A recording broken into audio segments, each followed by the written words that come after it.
I thought I knew what solitude felt like, until that night. Miles from the nearest road, just me, the trees, and the dark that pressed in like a living thing. They say the woods are peaceful if you listen closely. But sometimes, if you really listen, you'll hear what doesn't belong. This is true my solo camping trip in the deep woods. A real story about one night that should have ended differently. My name is Nathan Cole, age 36, born and raised in Helena, Montana. I work construction when the weather allows, and I fish when it doesn't. Winters here stretch long and quiet, the kind that make you crave noise. Any noise at all. So sometimes, when the roads are clear enough, I head into the woods just to remind myself that silence still has texture. This story happened in late January, 2 winters ago. I'd been meaning to camp alone for years, and I picked a long weekend after a job site shut down for snow. The forecast promised light flurries and no wind. It felt like permission. I parked my truck at a Forest Service, pull off near the Jefferson River, and snowshoed about 3 miles in. The air smelled clean, the way metal smells before a storm. I followed a game trail down to a frozen creek that curved like a scar through the spruce. On the other side was a rise of bare aspen, their trunks pale as bone. I picked my spot on the near bank, just back from the water where the ground rose enough to stay dry if the snow melted. I set up a small dome tent, cleared out a fire pit, and gathered deadfall for the night. The silence was complete, so dense it felt like insulation. By the time I had coffee heating over the fire, the sun had gone down behind the ridge. The woods didn't darken evenly. They soaked the light out of the snow until the white looked blue. I ate a can of chili and watched my breath drift into the smoke. That first night, everything went right. No animal noises, no branches cracking, no wind pressing against the tent walls. I woke up once around 2 a.m. and stepped outside to piss. The stars were so bright they threw faint shadows across the snow. I remember thinking, this is the right kind of alone. The next day, I hiked upriver with a day pack, testing the ice thickness with my pole as I went. It cracked once, hollow under my boots, so I kept to the bank. Around noon, the clouds rolled in, gray belly dragging close to the treetops, and a slow fall of powder began. I turned back toward camp, following my own tracks. When I reached the clearing, I noticed the air had changed. The wind had stilled entirely, the kind of hush that makes your ears ring. I added fresh wood to the fire, sat for a while, and wrote a few notes in my log. Then, out of habit, I looked across the creek. There was another fire. It was small, like mine, maybe 30 yards across the frozen water, tucked between 2 aspens on the opposite slope. Orange light flickered through the snow curtain. I figured someone else must have set up camp since morning. Plenty of folks come out here to trap or hunt. Still, I hadn't seen a single track on my way in. I stood squinted, tried to spot movement. Nothing, just that steady burn. I called out, "Hey there!" You out late too. My voice carried cleanly across the ice and bounced back softer, the echo stretched by the trees. No answer. I tried again, a little louder. "Just me over here on the south bank." Same result, my own voice returning thinner. I shrugged it off. Maybe they were inside their tent, or maybe they didn't want company. Not everyone likes conversation in the backcountry. Dusk deepened. I could still see that fire across the creek, constant as if tended. It gave me comfort at first. 2 points of light in all that dark made the forest feel almost lived in. I cooked another can of chili, drank a nip of whiskey, and watched the shadows of the flames dance over my tent wall. Around 9, the fire on the opposite bank flared higher, like someone had just thrown on fresh wood. That was the first moment a chill crawled through me, because I hadn't heard a single crack of breaking branches, no shuffle of movement, nothing to suggest a person at all. I told myself the snow muffled everything. That was true enough, but it felt like a lie. Before turning in, I decided to check for tracks. It wasn't suspicion exactly, more curiosity. I grabbed my headlamp and crossed to the creek's edge.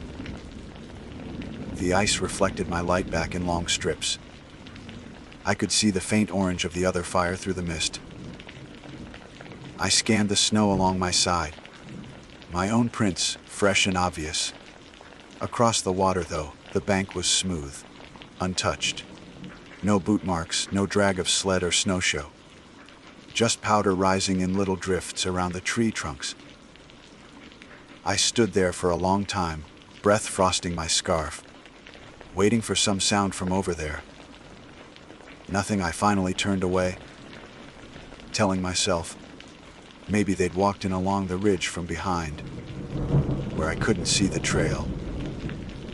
The mind will settle for any explanation that fits. I crawled into my sleeping bag around 10 and left the zipper cracked to listen. The other fire still burned. Its light pulsed faintly through the tent fabric. I drifted off thinking I'd say hello in the morning. I woke again just before dawn to the crunch of snow nearby. Soft, measured steps, maybe 10 feet from my tent. My first thought was deer.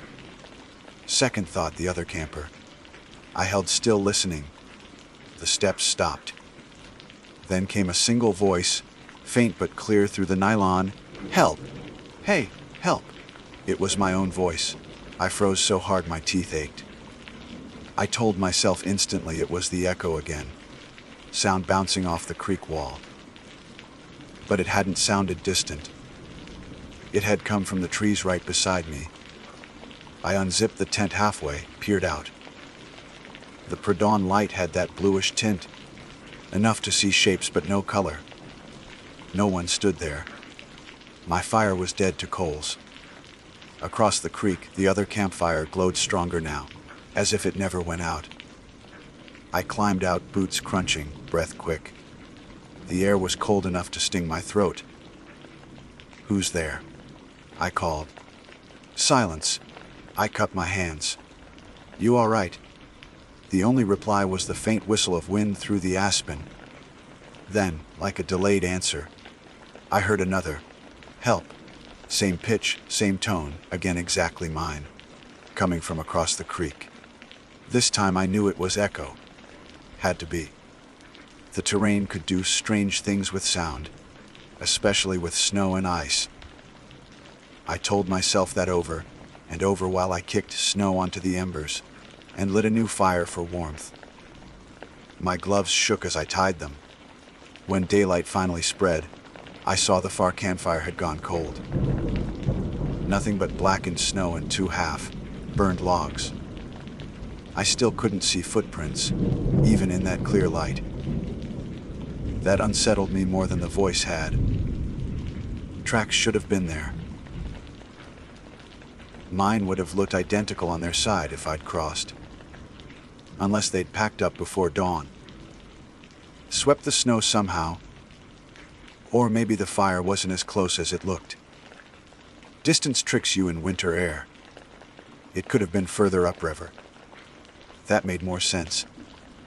I spent the morning pacing between chores, pretending not to keep glancing across. Around noon, I made a decision. I'd cross the creek and take a look, just to quiet my head. The ice seemed solid, but I probed it carefully with a branch before putting weight down. The surface groaned but held. Halfway over, I noticed something beneath the clear layer. Bubbles frozen mid-rise, long hairline cracks spreading like veins. I moved fast the rest of the way, The camp across the creek was exactly where I thought. 2 charred logs, a ring of melted snow, and nothing else. No tent, no gear, not even a stick of firewood nearby. But there was warmth still rising from the ash. Someone had been here recently, maybe within the last half hour. The heat shimmered against the cold air. That's when I saw the footprints, not in the snow leading to the spot, but in the suit itself. 2 partial prints burned into the soft ash, toes pointing toward the creek. Whoever stood there must have left right as I was crossing. I spun, scanning the slope above. Pines, still and silent. My pulse hammered. It felt absurd to be afraid of another person. People weren't ghosts. Still, isolation twists ordinary fear into something heavier. I called out again, "Hey!" "You forgot something." My words fell flat. I waited another minute, then crouched to study the prints closer. They were small, narrow, maybe a woman's or a teenager's. The thought chilled me differently. Someone out here alone in this cold, barefoot at least for a moment. It didn't fit. I brushed snow over the ashes out of habit, then crossed back to my side fast as I dared. When I reached my tent, I saw a new set of tracks leading up from the trees. Human prints, deep and clear, ending 3 feet from my fire pit, then turning back into the woods. I hadn't heard a thing while I was gone. I followed them, maybe 20 yards before. They vanished under wind-blown powder. The woods ahead were dense enough to hide anyone. I decided I'd had enough proof of company for one trip. I packed by mid-afternoon, hands trembling not from cold, but the kind of nerves you feel when instinct starts whispering leave. As I tightened the last strap, I glanced across the creek one more time. The snow there was empty, smooth again, like the fire and prints had never existed. That night, back in the cab of my truck with the heater roaring, I could still hear the faint echo of my own voice, calling for help. I told myself it was just memory replaying. But it sounded too clear, too fresh, as if it still lived in the trees waiting for another reply. I didn't sleep that night. Not really. Even after I made it home, I lay on the couch still half-dressed, boots unlaced, listening to the furnace hum like wind through pines. Every time I shut my eyes, I saw the other fire again, its light flickering steady, unbothered, while mine burned down to coals. By morning, I'd convinced myself I'd let imagination do the heavy lifting. Sleep deprivation, cold air, echo tricks, nothing more. But a part of me knew I'd heard that voice too close to ignore. My own voice. 2 days later, the thought still gnawed. I told my brother about it over coffee. He laughed, said, "You and your solo trips. You start talking to yourself. The forest just talks back." He didn't mean anything by it, but that stuck with me. The forest just talks back. On Wednesday, I called the county sheriff's office. Not to report anything, exactly. I just wanted to know if there'd been anyone else registered to camp or hunt near the Jefferson River that weekend. The dispatcher on duty flipped through logs and said no, not that far in. Closest permit was for snowmobilers 15 miles north. "Why?" she asked. I said I thought someone might have been stranded. She asked if I saw signs of distress. I hesitated, then said, "No, just a campfire." That was the end of it. But the unease didn't go away. Every time I thought about the burned footprints in the ash, I remembered how warm they'd been, like whoever left them was only seconds gone. Rationally, I could line up reasons someone hiking through. Maybe checking traps left just before I arrived. Still, the timing scraped at me. By Friday, I made up my mind to go back. not to prove anything supernatural, but to clear my head. If I could find new tracks, maybe gear or trash, I'd have closure. I packed lighter this time, no tent, just a tarp and stove. I told no one. The drive out was slower, roads slick from refreeze. The woods looked different now, half buried under another 6 inches of snow. When I parked, dusk was already pressing down. I strapped on snowshoes and followed my old trail. Most of my earlier prints were gone, smoothed by wind, but I could still feel the memory of each step. The creek greeted me in silence, frozen thicker than before. I set up camp exactly where I had last time, lit a small fire, and waited. The first few hours passed quiet, too quiet. I ate jerky and watched the smoke rise straight up, no wind to carry it.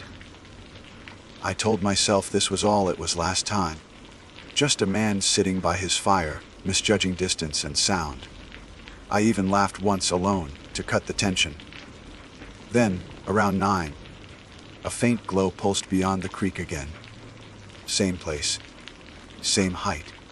At first, I thought my eyes were tired, playing tricks from the heat waves. I blinked, rubbed them, looked again. Still there, the orange flicker threading between the aspens. My stomach tightened. This time, I didn't call out. I just listened. There were no voices, no movement. Only the low hiss of snow landing on flame. I grabbed my flashlight, shone it toward the opposite bank. The beam barely reached halfway, catching snowflakes like static. I killed it quickly, felt suddenly exposed, like I was the one being watched. For a long while I sat still. Every instinct said not to cross again. But another thought took root. What if someone really is over there? If that fire was a hunter or a lost camper, they could be in trouble. I'd never forgive myself if something bad happened and I'd ignored it twice. So I crossed. The creek groaned beneath me but held. I moved slow, flashlight off, trusting the moonlight. The other fire stayed dim until I was 10 yards away. Then, as if someone sensed me coming, it brightened. I stopped dead. Nathan. My name, spoken low from just beyond the glow. A man's voice this time. I swallowed hard. Yeah, no reply. The fire flickered down, as though smothered by a hand. I stepped closer, keeping my distance from the embers. There were footprints this time. 2 sets. One small, one heavier, leading back toward the ridge. I crouched to study them and noticed something else, drag marks between them, thin and straight, like a rope had been pulled. My pulse kicked. I followed the trail about 20 yards before it vanished into deeper snow. I caught a faint smell of smoke and something metallic underneath it. Maybe gun oil. Hunters, then. That made sense. The smaller prints could have been a kid. Maybe someone learning traps. But why'd they call my name? I backed away, retraced my steps, and returned to my side of the creek. My fire was nearly out. I threw on more wood, hands trembling not from cold this time. The sound of burning calmed me. That night, I slept in bursts. Every time the fire cracked, I thought it was someone stepping closer. Around 2 a.m., I woke to the sound of snow collapsing somewhere nearby. A muffled woof, followed by the sharp groan of ice under weight. I grabbed my light, scanned the trees. Nothing moved. Across the creek darkness. At dawn, I found new tracks circling the far bank. They weren't from last night's set. These were smaller, tighter, weaving back and forth, like whoever made them had been pacing. I snapped a few pictures with my phone. The cold bit through my glove so bad I dropped it once. The battery died within minutes. I broke camp before noon. On my way out, I saw movement through the trees up ahead. A figure maybe 50 yards away. walking parallel to me on the ridge. Too far to make out details, just the outline of someone carrying something over their shoulder.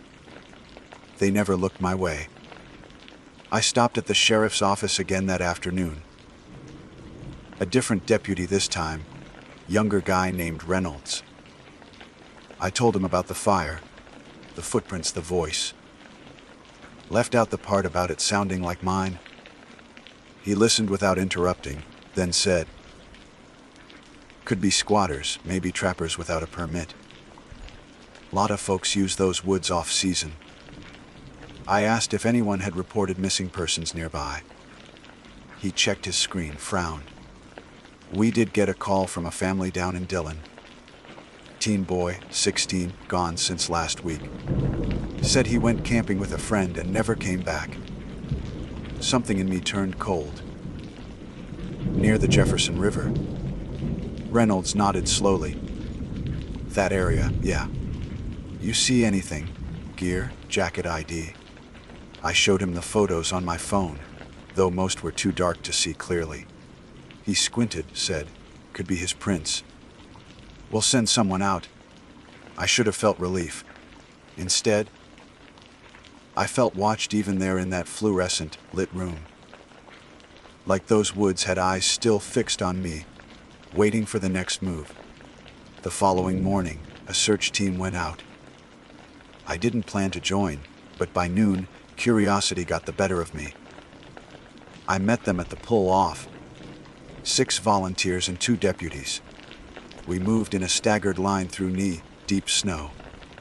The deputy in charge, older man named Huff, led the way with a GPS unit. When we reached the creek, my campsite was gone. Snowed over, the fire pit just a shallow depression. Huff asked me to point out where I'd seen the other camp. I did. The team split, half crossing the ice to investigate. I stayed on my side. The wind had picked up again, carrying fine white dust through the trees.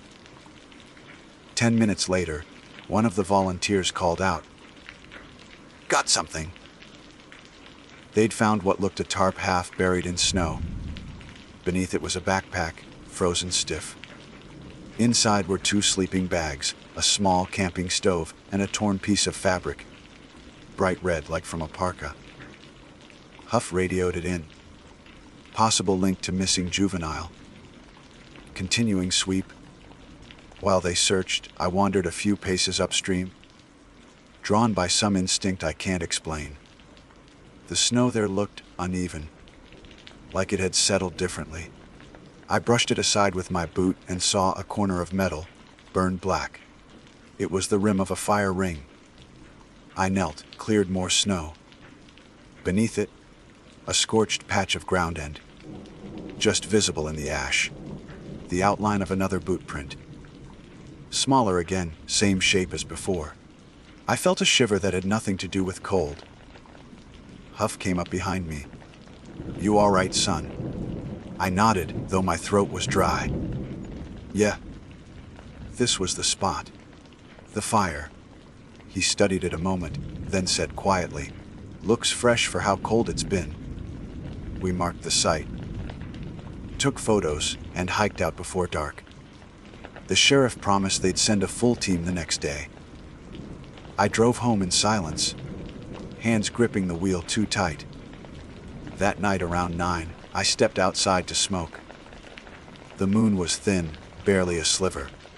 Across the field behind my house runs a small stream, usually frozen this time of year. As I stood there, I caught sight of something faint beyond it. Orange, low to the ground, just like before. My chest locked. I blinked once, twice. Gone. I tossed the cigarette into the snow and went back inside, telling myself it was nothing. A car's reflection, porch light, imagination. But when I closed the door, I realized my clothes smelled faintly of smoke, fresh like campfire. The next morning, I called Reynolds again. He said the search turned up evidence of 2 people, possibly a third. One tent half collapsed under snow, blood on the entrance flap. Animal or human, they weren't sure yet. No bodies. He paused before adding, "They did find something else, though. A voice recorder. We're sending it to the lab." I asked, "A recorder?" "Yeah. Small handheld model. Battery's dead. We'll let you know if there's anything on it." I hung up, hand shaking so bad I nearly dropped the phone. Because I'd never owned a recorder. But that first night, when I'd stepped out to piss under the stars, I remembered hearing a faint click from the trees, like someone hitting record. That sound echoed in my mind long after the call ended. The sheriff's office didn't call for 3 days. That silence said more than any update could. When the phone finally rang, I half expected it to be my brother joking again. Instead, it was Deputy Reynolds. His voice carried that clipped comp people use when they're reading from a script they wish didn't exist. "We got results from the recorder," he said. "I need you to come in." The drive into town felt longer than it ever had. Gray morning. Windshield salt-streaked, heater, blowing dry air that couldn't warm anything inside me. The station smelled like coffee and wet boots. Reynolds met me by the front desk, led me down a narrow hall into a small conference room. On the table sat a digital recorder, sealed in evidence plastic and a manila folder. He started with the facts. The recorder was found half, buried near the second campsite, still functional once thawed. The first few minutes captured normal wilderness noise. Wind, boots crunching snow, occasional talking. Then a man's voice came through. Mid-30s calm, narrating like a field note. They'd run it through voice recognition software. It matched mine. Reynolds didn't say that part out loud. I read it in his expression when he pushed the folder across the table. The printout listed waveforms, timestamps, and a transcript of one section. The date stamp on the file was January 28, the night I'd been out there the first time. The transcript started with my own voice saying, "Testing. Friday night near Jefferson River. Visibility clear. Fire set. Nobody around but me. Then silence. Then faintly, 'Help. Hey, help.' The same line I'd heard outside my tent. It ended with the sound of footsteps crunching and my voice whispering, 'Who's there?' Before the recording cut off, Reynolds watched me closely. 'You recognize this?' I nodded because what else was I supposed to do? My throat was dry as sandpaper. He leaned back. 'Could be a simple thing. You dropped it by accident your first night, maybe without realizing it. I don't own a recorder.' That made him pause. 'At all. Never have.' He wrote something in his notepad, pen scratching slow. 'Well, maybe someone else recorded you. A hunter, or the missing boy. We'll keep digging.' That word, digging, sat heavy. When I left the station, the air outside felt thinner, like altitude sickness. The clouds hung low over the valley, promising more snow. I drove straight home, locked the door, and sat on the couch with my coat still on. My reflection in the dark TV screen looked pale, older. That night I dreamed about the creek. Only, in the dream, the ice wasn't solid. It had gone soft, water flowing black beneath a thin crust. There were fires on both banks this time, each one burning the same shade of orange. I stood between them, unsure which side was mine. When I woke, sweat had frozen cold along my spine. By morning, I decided to go back one last time, not to chase ghosts, but to end it. My mind needed geography, facts, not shadows. I packed nothing but a thermos of coffee, a flare gun, and my camera. Snow fell steadily as I hiked in. The trail was almost unrecognizable, wind-blown and smooth. I followed the creek by sound, the faint gurgle beneath ice. When I reached the old clearing, it felt smaller than before, like the trees had leaned closer together. No sign of my last camp. No sign of any other. Just white on white. I crossed to the far bank where the second fire had been. The ash pit was gone under a crust of snow, but the shape lingered faintly. A darker patch of ice. I knelt, brushed it clear, and there it was again, that partial footprint, blurred now, half erased by thaw. "All right?" I muttered to no one. "You win." I turned to leave, and that's when I saw it. Tucked between two trees farther up the ridge, maybe 20 yards away. A piece of red fabric fluttering. The same shade as the scrap they'd found in the backpack. I climbed toward it, breath sharp in my chest. Up close, it wasn't just fabric. It was a torn sleeve from a parka, stiff with ice caught on a branch. Beneath it, something half buried in snow glinted dull metal.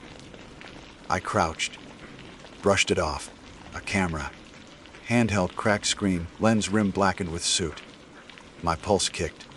I stuffed it into my pack and headed back across the creek fast, half expecting the ice to give way under me. It held. At home. I dried the camera near the heater until the condensation cleared. The battery light blinked weakly when I pressed power. The screen flickered to life. Barely. 2 files appeared, both dated the same night as the recording. I clicked the first. The footage showed a campfire. My campfire. From across the creek. The angle made my tent and my silhouette visible as I moved around. Whoever filmed it had zoomed in and stayed there, breathing audible through the mic. The image wobbled as if handheld. After a minute, I saw myself turn toward the camera and wave, the exact moment I'd thought I was waving to empty space. I froze the frame. My breath caught in my throat. The timestamp read 9:41 p.m., the same minute I'd first seen the other fire. The second file began immediately after. It was shorter, less than a minute. It showed the fire on the far bank, their fire from my perspective. But the figure sitting beside it wasn't a stranger. It was me, same jacket, same hat. Sitting perfectly still, staring across the water toward where the camera must have been. The only sound was wind and the faint snap of embers. Then the image jolted, as if whoever held the camera stood up in a hurry, and the video cut out. I sat there for a long time, watching static, trying to make sense of what could be real. The logical part of me scrambled for explanations. Someone found my old gear, dressed similar, reenacted it as a prank. But who would trek miles into a frozen forest for that? I drove the camera back to the sheriff's office that same afternoon. Reynolds wasn't there, off shift. The deputy at the desk took it, labeled it evidence, and said they'd contact me once they reviewed it. That night, the snowstorm rolled in hard. Whiteout conditions. I could hear wind battering the siding like fists. Around midnight, power flickered and died. I lit a candle, wrapped a blanket around my shoulders, and waited for the silence to settle. It didn't. Over the storm's howl, I heard a faint crackle, like a radio keying up. I keep an old CB set on my desk, left over from construction jobs. It wasn't plugged in. Still, the speaker hissed.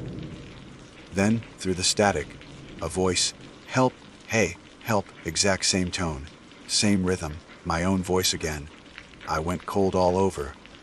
Unplugged it.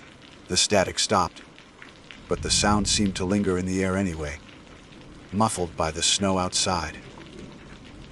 By morning, I told myself the storm had interfered, maybe caused feedback. But when I checked the radio, the power cord was still coiled, unplugged from the wall. A knock at the door startled me, so hard I spilled coffee down my sleeve. It was Deputy Huff, standing on the porch, coat crusted with frost. "Morning, Mr. Cole," he said. "Mind if I come in?" He shook off snow and held out a folder. We reviewed that footage. His tone was careful, deliberate. "There's something you should know." The second video, he said, showed 2 distinct timestamps. The overlay on the file read January 28, but the camera's internal clock showed February 3, the day I'd gone back. In other words, whoever filmed me by the fire had done so days later, after I'd already left. I stared at him. "That's not possible." He looked tired. "We'll check the GPS data too. Matches your phone's location history." My phone had been in my pocket the entire first trip. The signal on both devices placed the camera and me on opposite sides of the same creek at the same minute. Huff closed the folder. "Look, I'm not saying it's anything crazy. Data gets corrupted, clocks drift. But until we figure it out, I'd appreciate you staying put. Don't head back out there." I promised I wouldn't. That evening, I did anyway. Not because I thought I'd find answers, but because I couldn't stand not knowing. The human mind can live with fear easier than with unfinished puzzles. I reached the pool. Off at dusk, snow still deep but lighter. The world smelled sharp, metallic clean. No tracks but mine. No sound but my breath. When I reached the creek, the ice gleamed silver under the moon. I stood there for a long time, waiting. Then, across the water, a flicker. Small. Familiar. A campfire. I almost laughed from the absurd relief that hit me. Someone was there after all. Someone real. I cupped my hands and shouted, "You out there?" Silence. Then, faintly the same answer as before. "Yeah." A single word, perfectly mimicking my tone. I wanted to step forward. Every instinct in me leaned toward that flame, the way cold fingers reach toward heat. But something deep and quiet inside me whispered no. I turned instead, trudged back through the snow without looking behind. By the time I reached my truck, the fire's glow was gone. I moved away from Helena a month later. Sold my gear, stopped camping. The woods still call sometimes, in dreams, mostly. The same scene plays every time. A fire burning across the creek, steady and patient, waiting for me to answer. And always, just before I wake, I hear my own voice drift through the dark. Soft, certain. Your turn. My name is Malik Wren, age 34, a systems engineer based out of Denver, Colorado. I'm not an outdoorsman in the classic sense. No tattoos of mountains, no ultralight gear blogs. But I hike often enough to crave quiet. My work runs on deadlines and screen light, and by mid-September, I'd had enough of both. I took Friday off, packed a single-person tent, and drove south toward Pike National Forest, a place I knew mostly by GPS dots and road signs on past weekend trips. I planned a simple overnight loop. Park at a small trailhead near Goose Creek, hike 7 miles into the backcountry, camp by a creek, and head back the next morning. I downloaded the road from a hiking forum and double, checked it against topographic maps. The weather looked stable. Clear skies, lows in the 40s, no storm warnings. I told my coworker Nate where I'd be. The standard. If I don't text by Sunday noon, call someone, routine.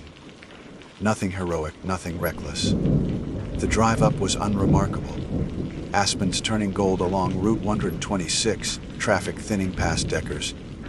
The smell of wood smoke from someone's cabin stove. I arrived just before noon. The trailhead was nearly empty. One SUV with Utah plates and a dusty bike rack. I locked my car, shouldered my pack, and started in. The first few miles were textbook Colorado hiking. Pine duff underfoot, sunlight knifing through branches, air dry enough to sting. My GPS app showed steady progress. I passed a marker labeled Teller 8014, which matched my map. Around 3. I stopped for water near a shallow creek, filtering through my squeeze bottle and eating a packet of almonds. Everything looked right, predictable. The first oddity was small. A mile after the creek, my GPS froze. The blue dot blinked once, then stayed still while I kept walking. The signal bar showed no service, which wasn't unusual, but the app itself wouldn't refresh even offline. I shrugged and used my compass instead, southwest, following the narrow dirt trail cut into the slope. At 5 o'clock, the light started to dip faster than I expected. That was normal too. Autumn evenings come quick in the forest, shadows stretching early.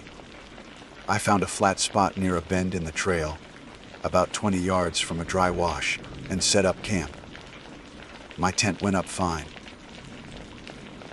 I gathered a few dry twigs for a small cooking fire, boiled water for Raymond, and listened to the faint wind combing through pine needles. It wasn't until the last hint of orange faded that I noticed the silence. No crickets, no distant branches popping, just a thick, uniform quiet, like sound itself had gone to sleep. At first I thought my ears were ringing from altitude, but even that was wrong. It wasn't a ringing. It was the absence of anything that could echo. I stood still, spoon in hand, and realized how total it was. I said aloud, "Wes, no bugs tonight." My own voice sounded strange, almost muffled, like speaking inside a closet. The words died before they reached the trees. I tried to brush it off. Ate the rest of my meal, zipped the trash into a bag, hung it from a branch. I turned off my headlamp to conserve batteries, and the dark was instantaneous. Thick, honest black. Lying in the tent, I tried to listen again. The silence wasn't peaceful, it pressed. I told myself I was overtired, the hike longer than I'd thought. Eventually, I fell asleep. When I woke, my watch said 5:43 a.m. Pale gray light filtered through the tent wall. I made coffee on my stove, packed my gear, and planned to head back by the same trail. Everything looked fine: tent, dry, boots where I'd left them. But when I stepped onto the trail and looked ahead, it was gone. Not washed out, gone. I could see where the dirt had curved along the slope the night before. A faint depression in the pine needles. 10 feet ahead, it just flattened into forest floor, the same as everything else. I walked a few yards forward, scanning for cairns or blazes, but there were none. The line of travel I'd followed in, clear as a track under yesterday's sun, was now untraceable. I crouched, trying to find boot prints, but the ground was dry and littered with needles. My GPS still wouldn't load. I toggled airplane mode, reset the phone. Nothing. I took a slow breath, checked my compass. North should have been back toward the car. I oriented myself, marked a reference tree with a torn bit of duct tape, and started walking downhill, figuring I'd hit the creek I'd crossed yesterday. From there, I could reconnect to the route. After 20 minutes, the terrain didn't match my map memory. The slope steepened. The trees grew closer together.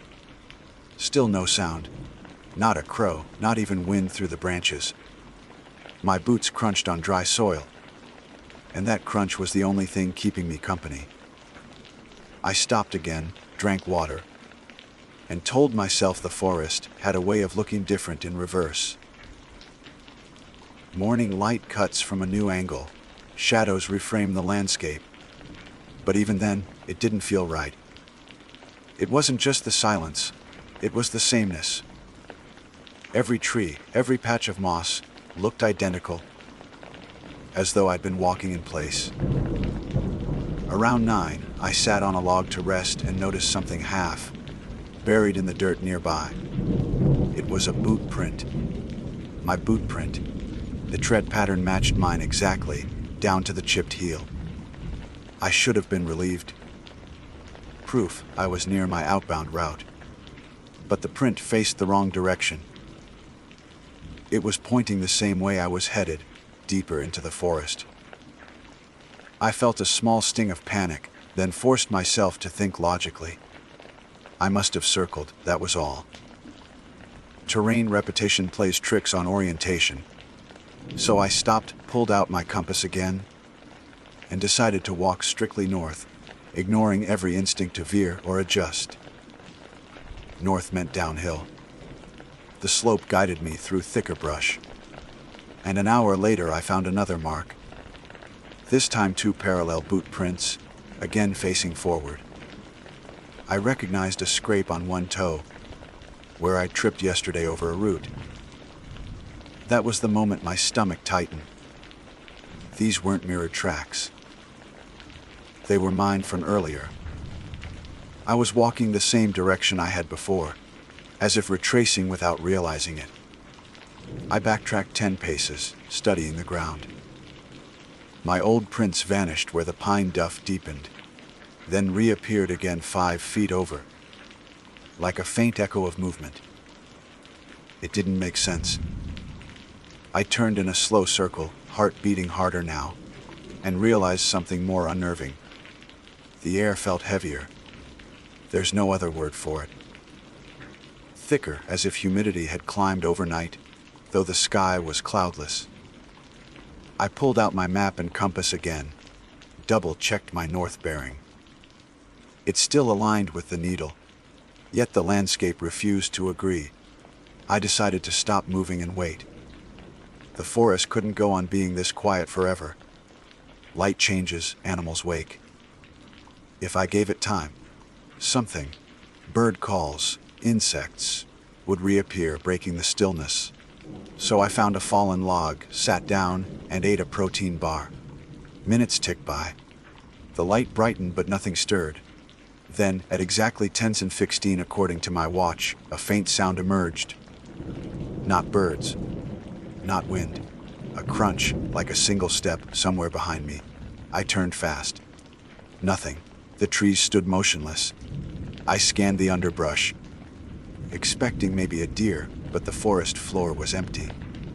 I waited again, breathing slow, straining for another sound. None came. I told myself it was just a branch settling, or maybe my own shifting weight had carried farther than I thought. Still, the hair on my neck stood up. I needed to reorient. I took out the map, set it flat on my knee, and tried to match any terrain feature, ridgelines, contour marks, to what I could see. But Pike's Forest is a maze of small valleys and rolling slopes, everything blended. I felt the faint hum of adrenaline starting to push reason aside. That's when I remembered something from a search and rescue training video I'd watched years back when lost. Retrace your last confirmed path exactly as you came, step by step, even backward if needed. The goal is to find the trail as it looked, not as you think it should. So I stood, faced the way I'd come, and began walking backward. It felt absurd at first, slow, awkward. My calves tensed as I tried not to trip. But after a dozen steps, something strange happened. The forest brightened slightly. I don't mean the sun came out. It was more like the air itself shifted. And there, 15 feet ahead, or behind, depending on how you framed it, the outline of the trail began to return. A faint line of compacted dirt reappeared among the needles, subtle but visible. I froze, then took another backward step. The line grew clearer, extending as far as I could see behind me. I stopped again, testing it. When I turned to face forward, the path dissolved into forest floor. When I faced backward, it returned. My pulse jumped so hard it hurt. I kept moving in reverse, one careful step at a time, eyes locked on that narrow ribbon of trail. It held steady as long as I walked backward. By the time my watch read 11:03, I'd covered at least half a mile that way. My legs burned, but the relief of seeing a path, any path, outweighed the discomfort. I risked glancing over my shoulder once to check where it led, and nearly dropped my pack. There were footprints on the trail now. Not just mine. 2 sets, side by side, running the same direction. One set matched my boots. The other was bare lighter, each toe print defined. I wanted to believe I was misreading soil texture, shadows, anything. But as I stared longer, the second set stayed clear, weaving alongside my own like a mirror walk. I didn't move for a full minute. My breathing came shallow. Eventually, I crouched, reached out, and touched one of the bare prints. The dirt inside was still soft. It had been made recently, and it was facing the same direction as mine. I stayed crouched over that bare footprint, longer than I should have. A dozen explanations ran through my head, none convincing. Maybe some barefoot hiker had passed through. Unlikely, given the temperature. Maybe a trick of erosion, animal prints distorted. But the shape was too precise, the spacing human. I stood up slowly, the weight of my pack shifting against my shoulders. The forest remained breathless. I glanced ahead again, and the path, my path, still existed only when I faced backward. When I turned forward, it melted into uniform brown. I decided to keep moving in reverse, one cautious step at a time, until I reached something recognizable. A bend, a clearing, anything from yesterday. The dual footprints stretched with me, always the same distance apart. The sun climbed higher. Judging by its angle, it had to be near noon. I'd been walking for hours, yet it felt like I hadn't changed elevation at all. The landscape refused to register progress. Same trees, same slope, same endless repetition. At one point I stopped to drink water, bending down with care not to lose sight of the faint track. My bottle was half empty, and the heat had thickened the air. I took out my phone again, still no GPS, but the battery was at 70%. I toggled the camera, thinking I'd take a photo of the trail's strange behavior. Forward, backward. But when I raised the lens, the screen stayed black. The camera wouldn't open. Just a frozen image of my own boots, blurred. I powered the phone off. Better to save the battery than waste it chasing glitches. When I resumed walking, the second set of footprints stopped. I don't mean they faded. They just ceased, as if the person had stepped off the trail into nothing. Mine continued backward, steady and single. A strange calm settled over me. Panic had burned itself out hours ago, replaced by a dull focus. I told myself to think mechanically. Follow the only path that exists. Move while light lasts. The forest wasn't malevolent, it was indifferent. Nature doesn't care if you're scared. Eventually, the trail widened slightly, forming a shallow clearing where sunlight pooled in pale gold. I stopped there, letting the weight of my pack ease off. I could almost imagine sound returning. My breathing seemed louder, and when I shifted, a few pine needles whispered underfoot. That whisper, small as it was, felt like oxygen. Then I saw something caught in the underbrush. A strip of red nylon cord, frayed at one end, looped around a branch. I knew it instantly. It was mine. I'd tied it around my bear bag last night. The same cord I'd used to hoist food into the tree. But I'd packed it this morning. I even remembered coiling it, tucking it into the side pocket of my pack. I dropped to one knee, unzipped the pocket. The cord wasn't there. The realization came in slow motion. I looked around the clearing, half expecting to see my tent, my fire ring, any trace of last night's camp. But the ground was bare. No ashes, no flattened grass, no evidence of a site. Yet the position of the trees, the slight dip in the terrain, it felt right. This was where I'd slept. I said aloud, softly, "No way." The air caught the words and smothered them. My watch read 1:47 p.m. I forced myself to move again, retracing backward out of the clearing. The trail held, faint but steady. My pace quickened, driven by something between instinct and dread. The second set of footprints didn't return. By 3 o'clock, the light had begun to dull. Afternoon in the forest always looks later than it is, shadows stretching even before sunset. I needed to stop soon. But I didn't want to camp near the same clearing again. I decided to push another mile, maybe find a recognizable landmark before dusk. The slope steepened downward. My thighs ached from walking backward, so I turned around just to relieve the strain. Instantly, the path vanished again. I felt the shift like a drop in pressure, as though stepping through a membrane. I faced backward again. The trail flickered back into view, perfectly normal. At that point, I stopped pretending it was normal at all. I began talking to myself under my breath, partly to stay oriented, partly to fight the silence. I narrated my movements like a checklist.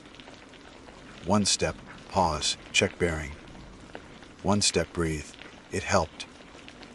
Humans aren't built to be alone in pure quiet for this long. Your mind begins filling the void with phantom input. Memories, hums, words you think you heard. That's why it took me a minute to realize the whisper behind me was real. A single word. My name, Malik. Soft, like someone exhaling it from 10 feet away. I froze. The sound came again, lighter this time, barely shaped. I turned quickly, heart hammering. The forest stood still, unchanged. But when I faced forward again, the trail had vanished. For the first time all day, I felt real fear. Not the clean fear of danger, but the crawling kind that comes when logic fails. I was dehydrated, possibly hypoglycemic. Maybe my brain was compensating for sensory deprivation. That was plausible. That was safe. I forced myself to sit down, to eat something. A bar. Half a handful of trail mix. I drank sparingly. Then, steadying my breath, I stood again and made a decision forward, visible or not. I'd go where the trail should lead. Following backward wasn't helping. So I turned toward what should have been north and walked straight, ignoring the lack of a path. The forest thickened. Deadfall branches clawed my shins. Once or twice I stumbled, catching myself on trunks. The ground dipped sharply into a narrow ravine. I didn't remember. I slid halfway down before grabbing a root to stop. Dirt filled my gloves. I took a few seconds to calm my pulse, then climbed back up, forcing through brush. After 20 minutes of pushing straight through, something shifted. The silence cracked. A bird call, faint and distant. Then another. Relief flooded me so fast it hurt. The forest was waking again. I laughed an ugly, cracked sound. There you are. I checked my compass. North remained steady. 10 more minutes, and I should have hit the creek. But the air cooled suddenly, and the light dimmed. I looked up. No clouds, just a strange tint to the atmosphere, as though dusk had arrived early. My watch said 40:22. I pressed on until the terrain opened slightly. Ahead lay another clearing, smaller, ringed with pale grass. I recognized the pattern before I even entered it. It was the same clearing, same fallen log, same slanted rock I'd sat on to eat that morning. The red nylon cord was gone, but a small patch of disturbed earth marked where I'd picked it up. My footprints from before were gone too, but I knew this place. I had looped the entire day. I backed up a few steps, mind reeling. Every direction led here. Something inside me gave way then. Not panic, not surrender, but a strange, sharp focus. I took out my phone again. Battery 50, 2%. I opened the compass app. Nothing. I tried recording a voice memo. This is Malik Wren, Pike National Forest, lost as of. But playback yielded static. Not silence. Static. I looked around once more, scanning every direction. The sun had dipped low, painting the trees amber. Soon it would be dark. I had no choice but to camp again. I picked a new spot 10 yards off the supposed trail, cleared pine needles, and pitched my tent mechanically. Each task, tent poles, rainfly, stove, anchored me back to routine. I heated the last of my raiment, ate in silence, and waited for night to fully take over. When it did, it came fast. The forest sank into that same impossible quiet, thicker now. My headlamp beam felt too narrow, swallowed by the dark beyond 10 feet. At 7:56, I zipped into my tent and forced myself to write notes in my journal, stay calm. Mark bearings at sunrise. Follow slope downhill to water. Do not walk backward again unless necessary. The act of writing steadied me. Sometime after 9, a faint vibration ran through the ground. I thought it was my imagination until my metal cup rattled. Just once, brief. Then quiet again. I held my breath. The vibration didn't return. But another sound did, soft footfalls. Light, deliberate, circling outside the tent. I clicked off my headlamp, waiting. The steps paused near my pack. I heard the faint tug of a zipper. I whispered, "Hey!" The sound stopped. A few seconds later, something brushed against the tent wall. An open palm, dragging lightly from one corner to the other. I pulled the zipper halfway, flashlight in hand, and flung the beam outside. Nothing. No tracks, no movement, not even the stir of air you'd expect after something passes. But when I lowered the light, I noticed a shape in the dirt just beside my tent door. A footprint. Bare. Fresh enough that soil still crumbled at the edges. I stayed awake the rest of the night, knife open beside me, counting the seconds between every imagined sound. At dawn, the forest looked washed clean. I stepped outside, breath clouding in the chill. The footprint was gone. The ground smooth again, as though wind had swept it, though the air was still. I packed quickly. My plan was simple. Descend until I reached water, then follow it downstream. Rivers lead to roads. That's a fact. But as I hoisted my pack and turned toward where I thought the slope fell away, the trail was back, clear, wide, unbroken. And it was facing forward this time. I should have been relieved. Instead, something about it felt wrong. The tread marks along it, all of them, were leading toward me. The prints stopped 5 feet in front of me. They looked deliberate, pressures evenly spaced, stride identical to mine. I crouched and pressed a fingertip to the dirt. The soil was still soft, damp with dew that hadn't yet burned off. Someone or something had walked this path minutes before sunrise. I straightened, scanning the trees. No motion. The air was thin with cold. My breath rose and hung still, like mist without wind. I told myself what I'd told myself all night. Keep moving, keep calm, follow the rule. Trails lead somewhere, so I did. The path was easy now, almost too easy. The dirt looked freshly turned, edges crisp. The surrounding forest changed subtly as I walked, at trunks spaced evenly, undergrowth thinning, fewer dead branches. It felt curated, as if the forest had edited itself into a version of order I'd never seen before. I tried not to think about that. I just kept walking, noting each landmark to stay grounded. A split boulder, a snagged piece of tarp fluttering from a branch, a stump like a sawed-off knee. Ordinary things. After half an hour, I noticed a smell. Smoke, thin and dry, like a fire a mile off. Relief sparked through me. Someone else might be out here. A campfire meant people, orientation, rescue. I quickened my pace, boots crunching on compact dirt. The forest began to brighten more rapidly now, sunlight filtering through in steady rhythm. Birds were calling again. Sporadic, but real. The quiet had finally broken. When I rounded the next bend, I saw the source of the smoke.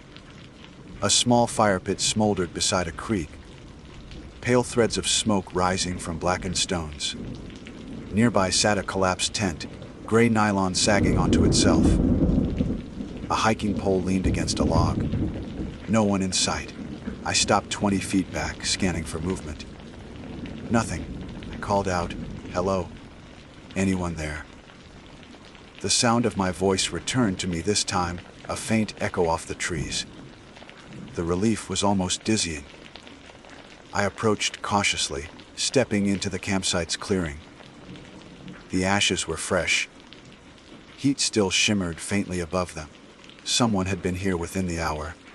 The tent looked abandoned, but zipped. I tapped the frame gently. "Hello." No reply. I hesitated, then unzipped the flap halfway. Inside lay a sleeping bag rolled tight. A mess kit, and something that made me go still. A red nylon cord. My red cord. Same frayed end, same double knot at the loop. I reached out slowly, picked it up. The nylon felt warm, as if it had been handled recently. I checked the tent again. Beneath the sleeping bag, something stiff caught my fingers. A folded map, laminated. Edges scuffed. I pulled it into daylight. The top read Peka National Forest. Gios Shirkrekon, my exact area. But the markings were what stopped me. A loop trail highlighted in yellow, labeled Ren Route. My name printed in pen. And along the loop, small notations in the same handwriting. Start here. Signal lost 4:52 p.m. Cam 1 found. Wa, backwards route visible. La, day 2I. Voice contact. Wa, end here. The end here mark was circled in red. It sat right where I stood. I felt something cave in my chest. This wasn't a stranger's sight. It was mine, or someone who'd followed me. Behind me, the sound of water deepened, a creek gurgling over rocks. I turned to look, and the light shifted again, a subtle tilt. The forest dimmed slightly, shadows stretching sideways. A voice broke the air. Malik. This time it wasn't a whisper. It was clear, close, and almost conversational, like someone testing the weight of my name. I spun around, heart pounding. A man stood across the creek. He wore a dark jacket, hood down. From this distance, I couldn't make out details. Just the broad stance, the glint of sunlight on his left wrist. He wasn't moving, just standing there watching. I lifted a hand. "Hey, are you lost too?" He didn't respond. "Did you make this camp?" I tried again, louder. The man raised his hand then, mirrored my gesture perfectly. Same angle, same timing. I froze. He lowered it as I did. Not an echo, not lag, perfect synchronization. The rational part of me said, it was a trick of perspective. Maybe a rescuer across the stream, calling back because my voice bounced. But the sound, when it came again, proved otherwise. "Keep walking," he said. My mouth went dry. "What?" The man tilted his head slightly, as if puzzled by my question. Then, in the same tone, he repeated, "Keep walking." I should have demanded answers, shouted something. But instinct screamed at me to listen. The trail continued beyond the camp, curling north along the creek. I took a slow step that direction. The man did too, mirroring me from his side. Another step. Same reaction. I stopped. He stopped. For a moment, we just watched each other. Then the forest flickered. Not visibly, not like lights, but in sound. The birds stopped mid-call. The air seemed to contract. And the man smiled.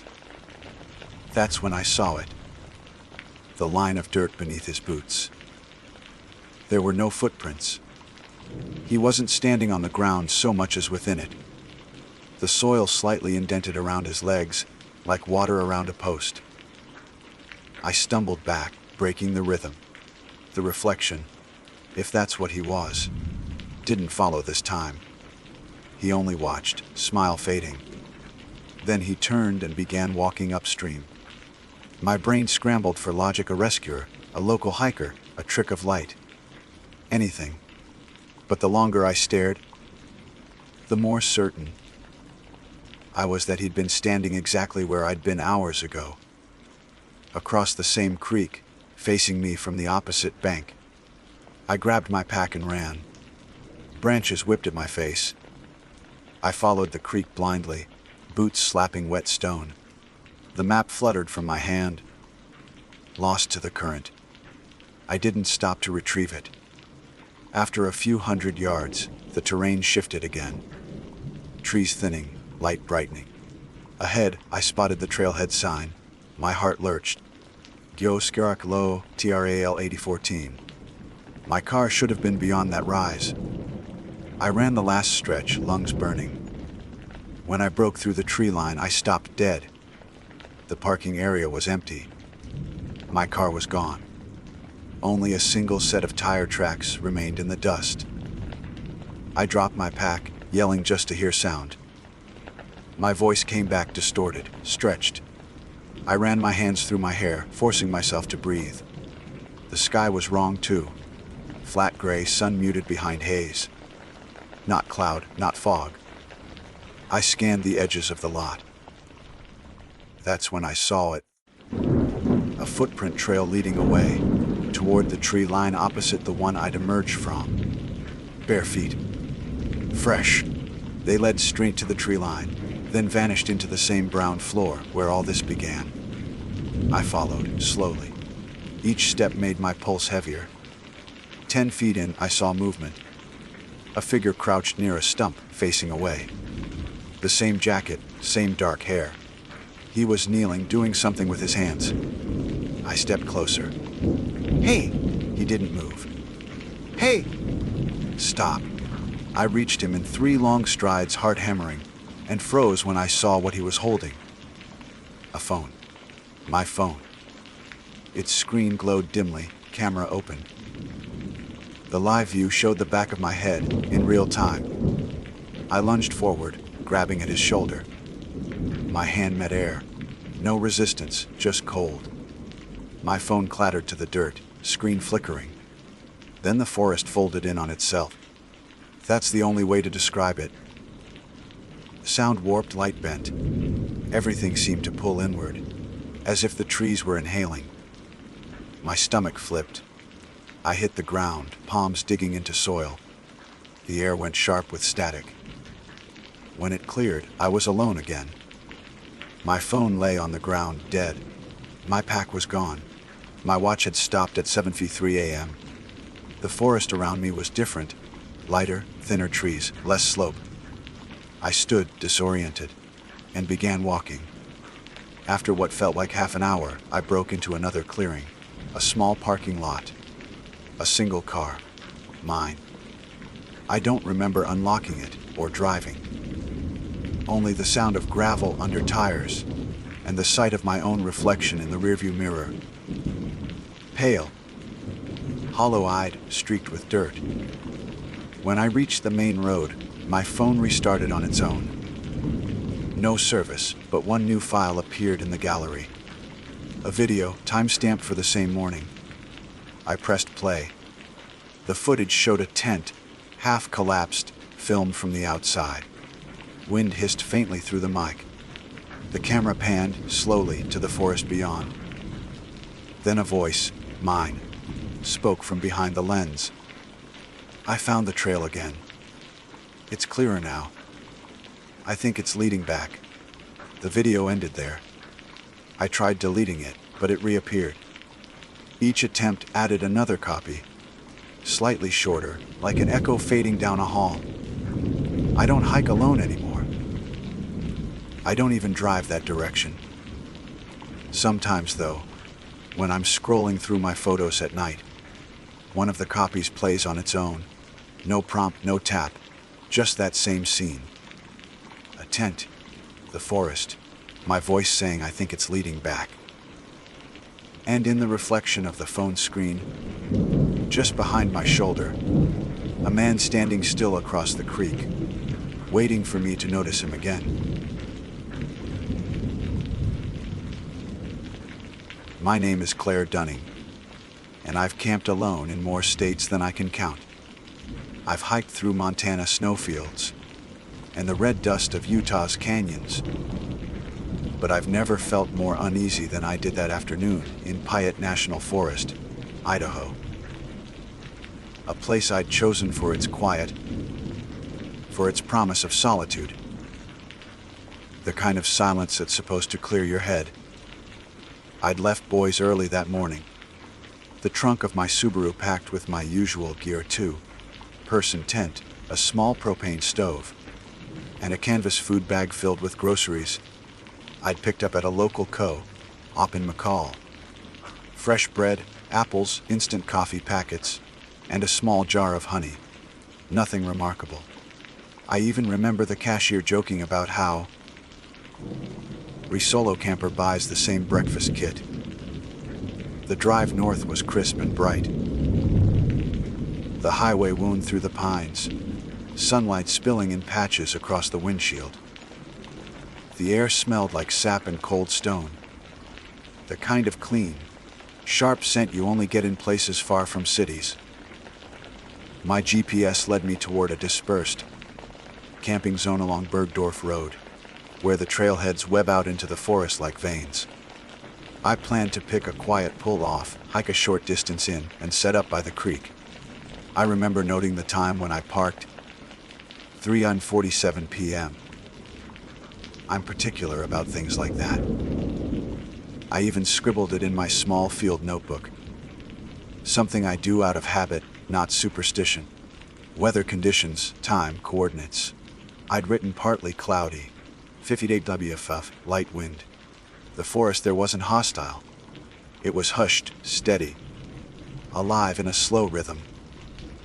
My boots sank into the soft mat of pine needles as I followed the faint trail inward. I passed a few old fire rings, flat circles of stone and blackened ash, evidence of people long gone. No tents, no cars nearby, no sound of voices, just the muted whisper of water somewhere ahead. I must have walked half a mile before I saw it, the campsite. At first glance, it looked perfect. A flat patch of ground ringed by lodgepole pines, with the creek a short distance downhill. But then I noticed the details: a tent, already standing, a folding chair near a fire pit, and coals still glowing faintly red beneath a thin layer of ash. Someone had clearly been there recently. Maybe still was. I froze for a moment, scanning the trees. No movement, no sound but the soft bubbling of the creek. I called out, "Hello. Anyone here?" But my voice just sank into the air, unanswered. I waited another minute, then approached. The tent flap was zipped, but the gear outside told a story. A half-drunk bottle of water, a camping mug with a ring of fresh coffee residue, a small, green cooler half open, showing a loaf of bread and a few apples inside. At first, I thought maybe I'd stumbled onto someone's active site, that they'd just gone hiking or gathering wood. But the thing that made my stomach twist wasn't the tent or the cooler. It was the brand labels. The bread was from Trailway Organics, the exact brand I'd bought that morning in McCall. The same kind of honey jar, too, with the tiny tear in the label I remembered noticing while unpacking groceries into the car. I knelt and touched the loaf. The plastic bag was slightly open, and the bread was soft and warm, like it had been resting in sunlight only minutes earlier. That's when I looked down and saw the footprints. They circled the fire pit, leading toward the creek and back again. Deep treads from hiking boots. My same model, even down to the faintly chipped heel on the left print. I followed them with my eyes and realized something else. They matched mine exactly. It's hard to explain what that realization feels like. The quiet surge of panic wrapped in disbelief. Your mind scrambles for explanations. Anything reasonable, someone with the same gear, the same taste in food, maybe even the same boot size. Coincidence? It had to be. I took a deep breath, stepped back, and checked my phone. No service. That was expected out here, but it suddenly felt heavier, more isolating. I thought about turning around and finding another spot, but curiosity held me there.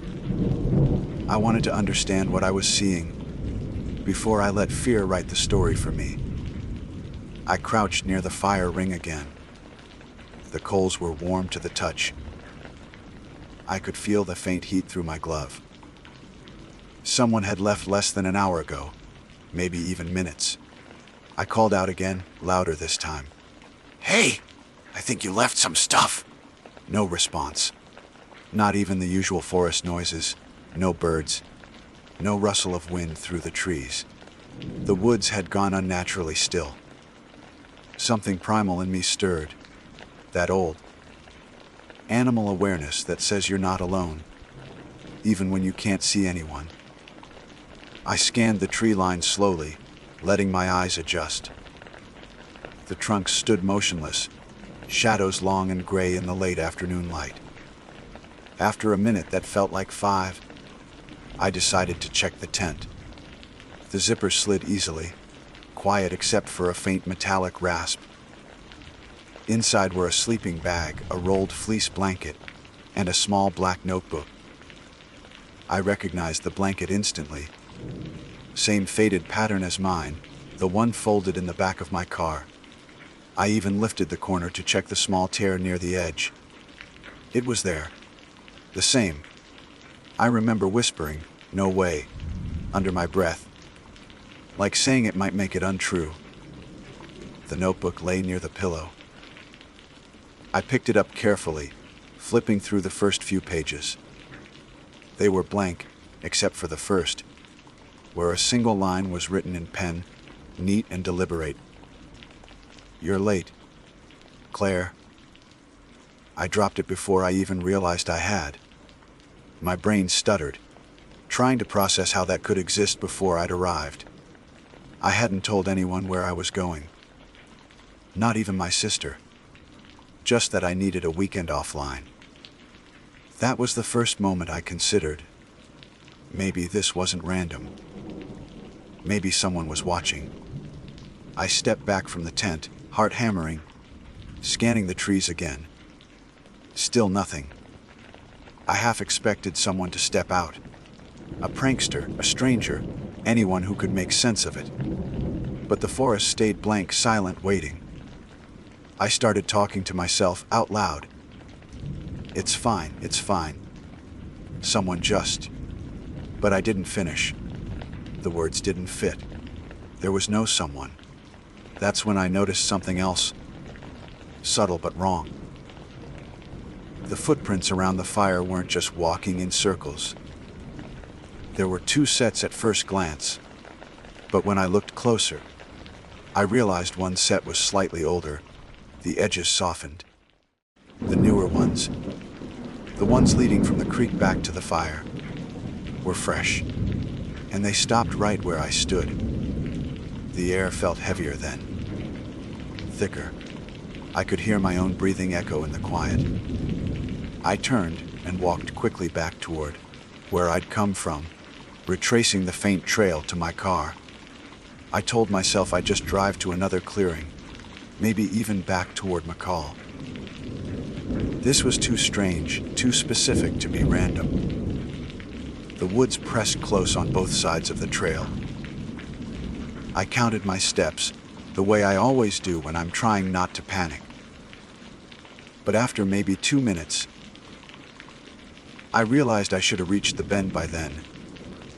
The one near the fallen log I'd climbed over earlier. It wasn't there. I stopped, looked around. Nothing looked familiar. The light had dimmed faster than it should have. The trees looked denser, closer together. I took out my compass, another habit, and froze when I saw the needle spinning slowly, not settling on any direction. That's not supernatural. Magnetic interference happens in areas with high mineral content, but I'd never seen it move like that, as if indecisive. I turned around, trying to follow my own boot prints, but the forest floor was too soft, too uniform. My tracks had vanished. The logical part of me knew what to do. Stay calm, mark my position, wait for better light. But the other part, the part that had read my name written in a notebook, I hadn't touched. Didn't want to wait there. I retraced the way I thought I'd come, keeping the faint sound of the creek as my guide. When I broke through the tree line again, the sight made my stomach drop. It was the same campsite, the same fire pit, the same chair, the same cooler, half open. But now the coals were cold, and the air smelled faintly of extinguished smoke. That wet, metallic scent of a fire recently drowned. The notebook still lay beside the tent. I didn't want to touch it again, but I needed to confirm something. I flipped to the next page. A new line was there, written in the same hand. Don't go back yet. The wind picked up then. A single sharp gust that rattled the tent poles and scattered ash from the fire pit. It startled me, made me look toward the trees again, but the forest was still empty. I should have left right then. I even started toward the path again. But something in the air changed. That thick silence broke for the first time. From somewhere deeper in the woods came a crack, like a branch under weight. Then another. Someone was out there. I froze, every muscle in my body tense. The sound didn't repeat, but the quiet afterward felt wrong, stretched too thin. I couldn't see anyone, but I felt, genuinely felt, the weight of eyes on me. I backed toward my car again, slowly this time, not running. The forest seemed to hold its breath as I moved. When I reached the clearing's edge, I glanced back once more. The coals were glowing again. I don't remember unlocking the car door. 1 second I was standing at the edge of the clearing, and the next I was inside, gripping the steering wheel with both hands like it could anchor me. My breath fogged the windshield, quick and shallow. I kept watching the rearview mirror, half expecting to see someone step out of the tree line. But the forest behind me stayed still, dark now, with the last sliver of daylight caught between the trunks.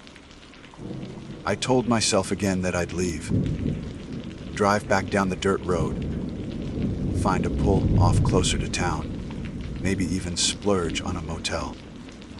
But my headlights barely reached 20 feet through the trees, and the forest road twisted so sharply that reversing out felt like threading a needle in the dark. I started the engine. The sound painfully loud in all that quiet, and threw the car in reverse. The tires spun a little on the soft soil before catching. My headlights swept across the campsite as the car turned. The tent stood there, still zipped, the fabric rippling faintly in the breeze. The fire pit flickered, not bright, but alive again. That didn't make sense. I'd seen the coals go out. I'd felt the cold ash under my fingers. And yet now, orange light pulsed inside the ring of stones, like breath returning. I killed the engine. For a long moment I just sat there with the keys in my hand, debating whether to get out again. It wasn't smart. I knew that. But logic kept losing ground to curiosity. I needed to understand what was happening before I could drive away from it. When I finally stepped out, the night hit me like a wall. The temperature had dropped fast. The smell of pine and ash filled my lungs. I walked slowly back toward the fire pit, each step deliberate, eyes scanning the shadows between trees. The coals glowed steady, deep red. The warmth reached my face. No crackle of burning wood, just that eerie, even pulse of heat. Someone had stoked it, recently. I crouched and nudged a piece of charcoal with a stick.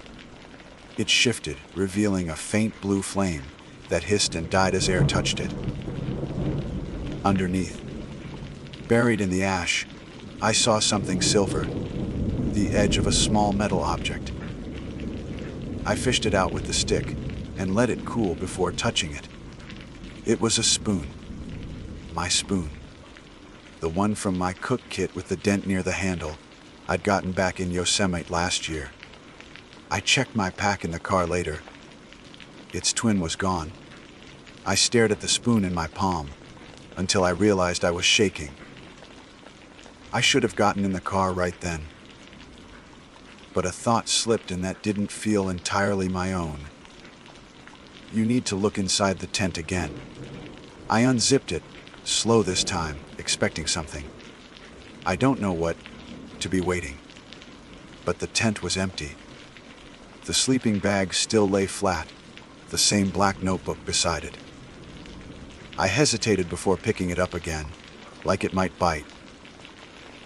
The ink on the first 2 lines looked dry, but a third line had appeared underneath, faint and freshly written. You came back. The handwriting was the same, careful, deliberate, a little slanted. I whispered into the dark, "Who are you?" My voice cracked halfway through. Nothing answered. The forest pressed close, like it was listening. I decided to take the notebook.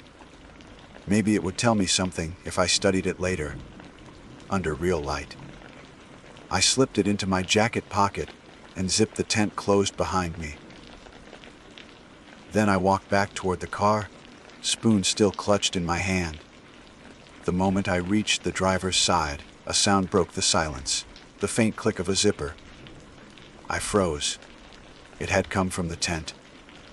I turned. The flap hung half open now, swaying slightly. Someone was in there. I didn't breathe for a full 5 seconds. My brain flooded with options: run, drive, shout. I did none of them. I just stood there, heart pounding so hard I could feel it in my teeth. Then, movement. A shadow passed across the tent wall from inside, smooth and unmistakable. That was enough. I dropped the spoon and climbed into the car, slamming the door, locking it. My hands fumble for the keys. When the headlights flicked on, they illuminated the tent in a flat white glare. The shadow was gone. The flap hung open again, still empty. I threw the car into gear and started down the narrow forest road. The tires spat gravel, headlights bouncing wildly over the ruts and curves. I didn't care if I scratched the paint or blew a tire. I just needed to be away from there. The forest swallowed the light quickly. The road wound like a ribbon through the trees, and every bend felt like it was closing in tighter. My GPS screen glowed dimly on the dash, showing the little blue arrow inching south. After half a mile, it froze, then blinked out. Signal lost. The road forked then, Two paths, both narrow, both looking equally wrong. I couldn't remember which I'd taken coming in. The left looked more traveled, tire marks faintly visible. I turned that way. For 10 minutes I drove without seeing a single landmark I recognized. No signposts, no campsites. Not even the reflective trail markers I'd passed earlier. It felt like I'd driven into another section of forest entirely. Then my headlights picked up movement ahead. Something pale flashing across the road. I hit the brakes, gravel crunching. It wasn't an animal. It was a tarp fluttering from a low branch, tied at both ends. I leaned forward, squinting through the windshield. The tarp wasn't random. It was mine. The same blue tarp I packed to the back of my car that morning. And underneath it, half hidden in the shadows, sat the same tent. Same chair, same fire ring. It was my campsite again. I killed the engine and stared at it through the windshield. My reflection hovered in the glass, pale and wide-eyed. The fire burned low now, but steady, like it had been waiting for me. The logical part of me, the one that had studied maps, trained in wilderness safety, read about orientation errors, screamed that this was an illusion of direction. Forest disorientation is real. People walk in circles more easily than they think. Maybe I'd looped around. Maybe the terrain curved back on itself. But the tarp, the notebook, the food with my fingerprints, that couldn't be a trick of terrain. I sat there, engine off, listening. The woods were still silent, but not peacefully silent. It was the kind of silence that had mass. The kind that sits on your shoulders. I don't know how long I sat before I saw the light. It flickered from deeper in the trees. Faint, steady, like a lantern being carried. My first thought was a ranger or another camper. Maybe I could flag them down, explain everything, laugh about it later. But when the light moved closer, it wasn't swinging like someone was walking. It glided, smooth, constant. I cracked the window and called out, "Hello." No answer. The light dimmed, then brightened again, as if whoever held it had paused. Then it started drifting left, toward the creek. I don't know why I followed it. Some mix of fear and desperation. Maybe the hope that if I confronted whatever was happening, it would make sense again. I grabbed my flashlight and stepped out. The air was cold enough that my breath came out in clouds.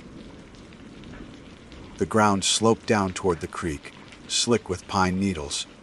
My flashlight beam bounced between trunks, catching on small details. A bottle cap, a rock, a scrap of paper. The sound of running water grew louder.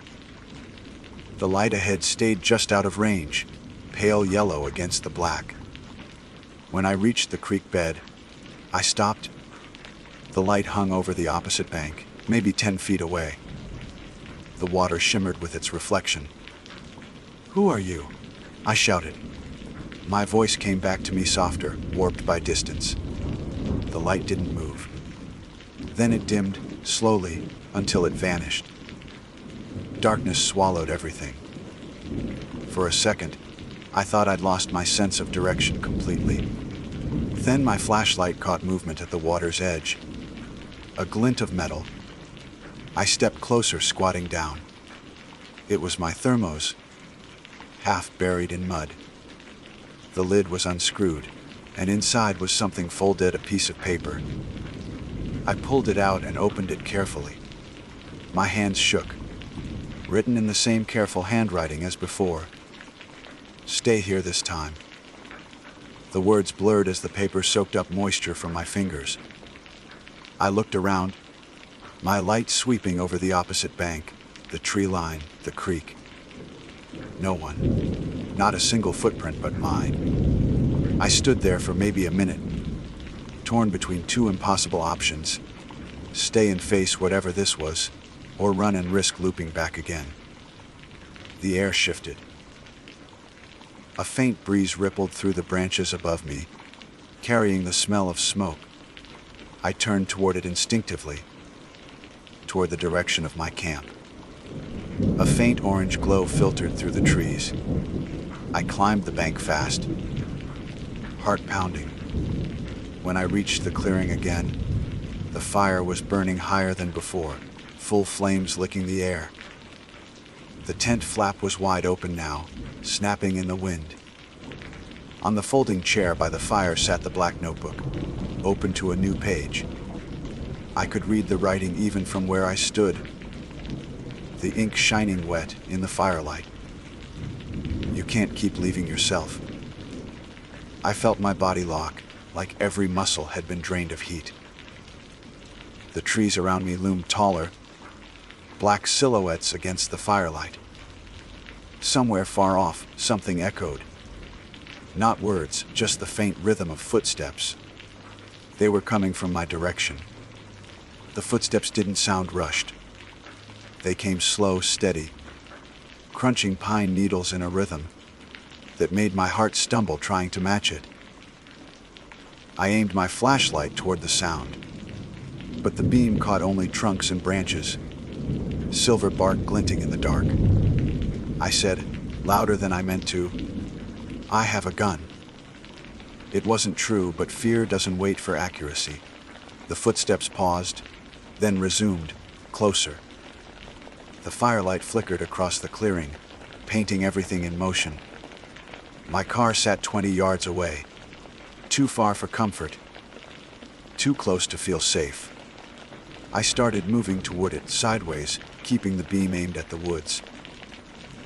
"Whoever's out there," I called the Rangers, I said. Another lie. The silence that followed made the words sound small. A voice came from the dark then, low, even. "Claire." It was my name.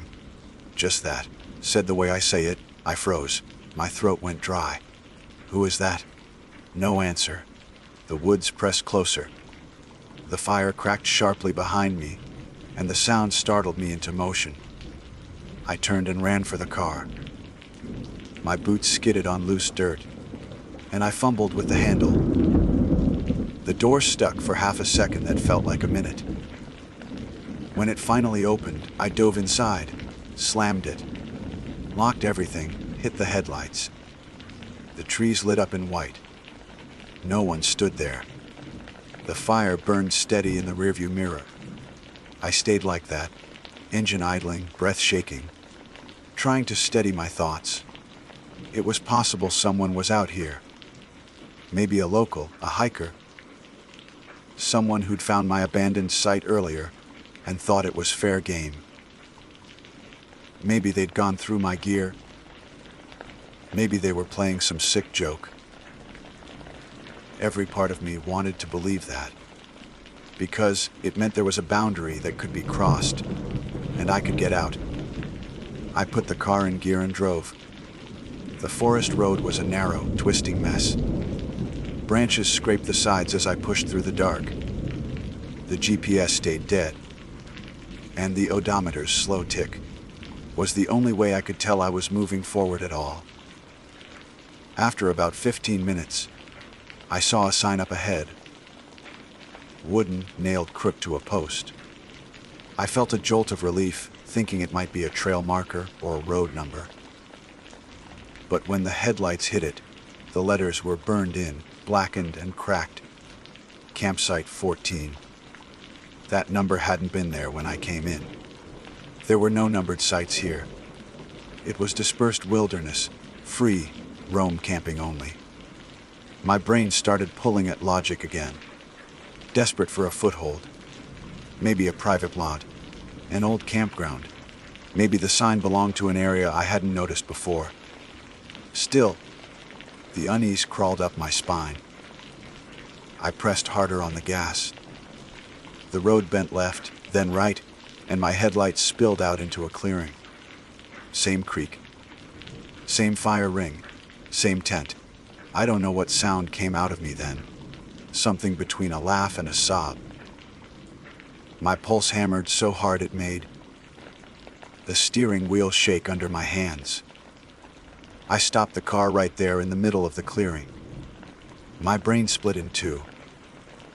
The part that wanted to keep driving no matter what, and the part that needed to prove this wasn't real. I opened the door, leaving the engine running, headlights pointed straight at the fire.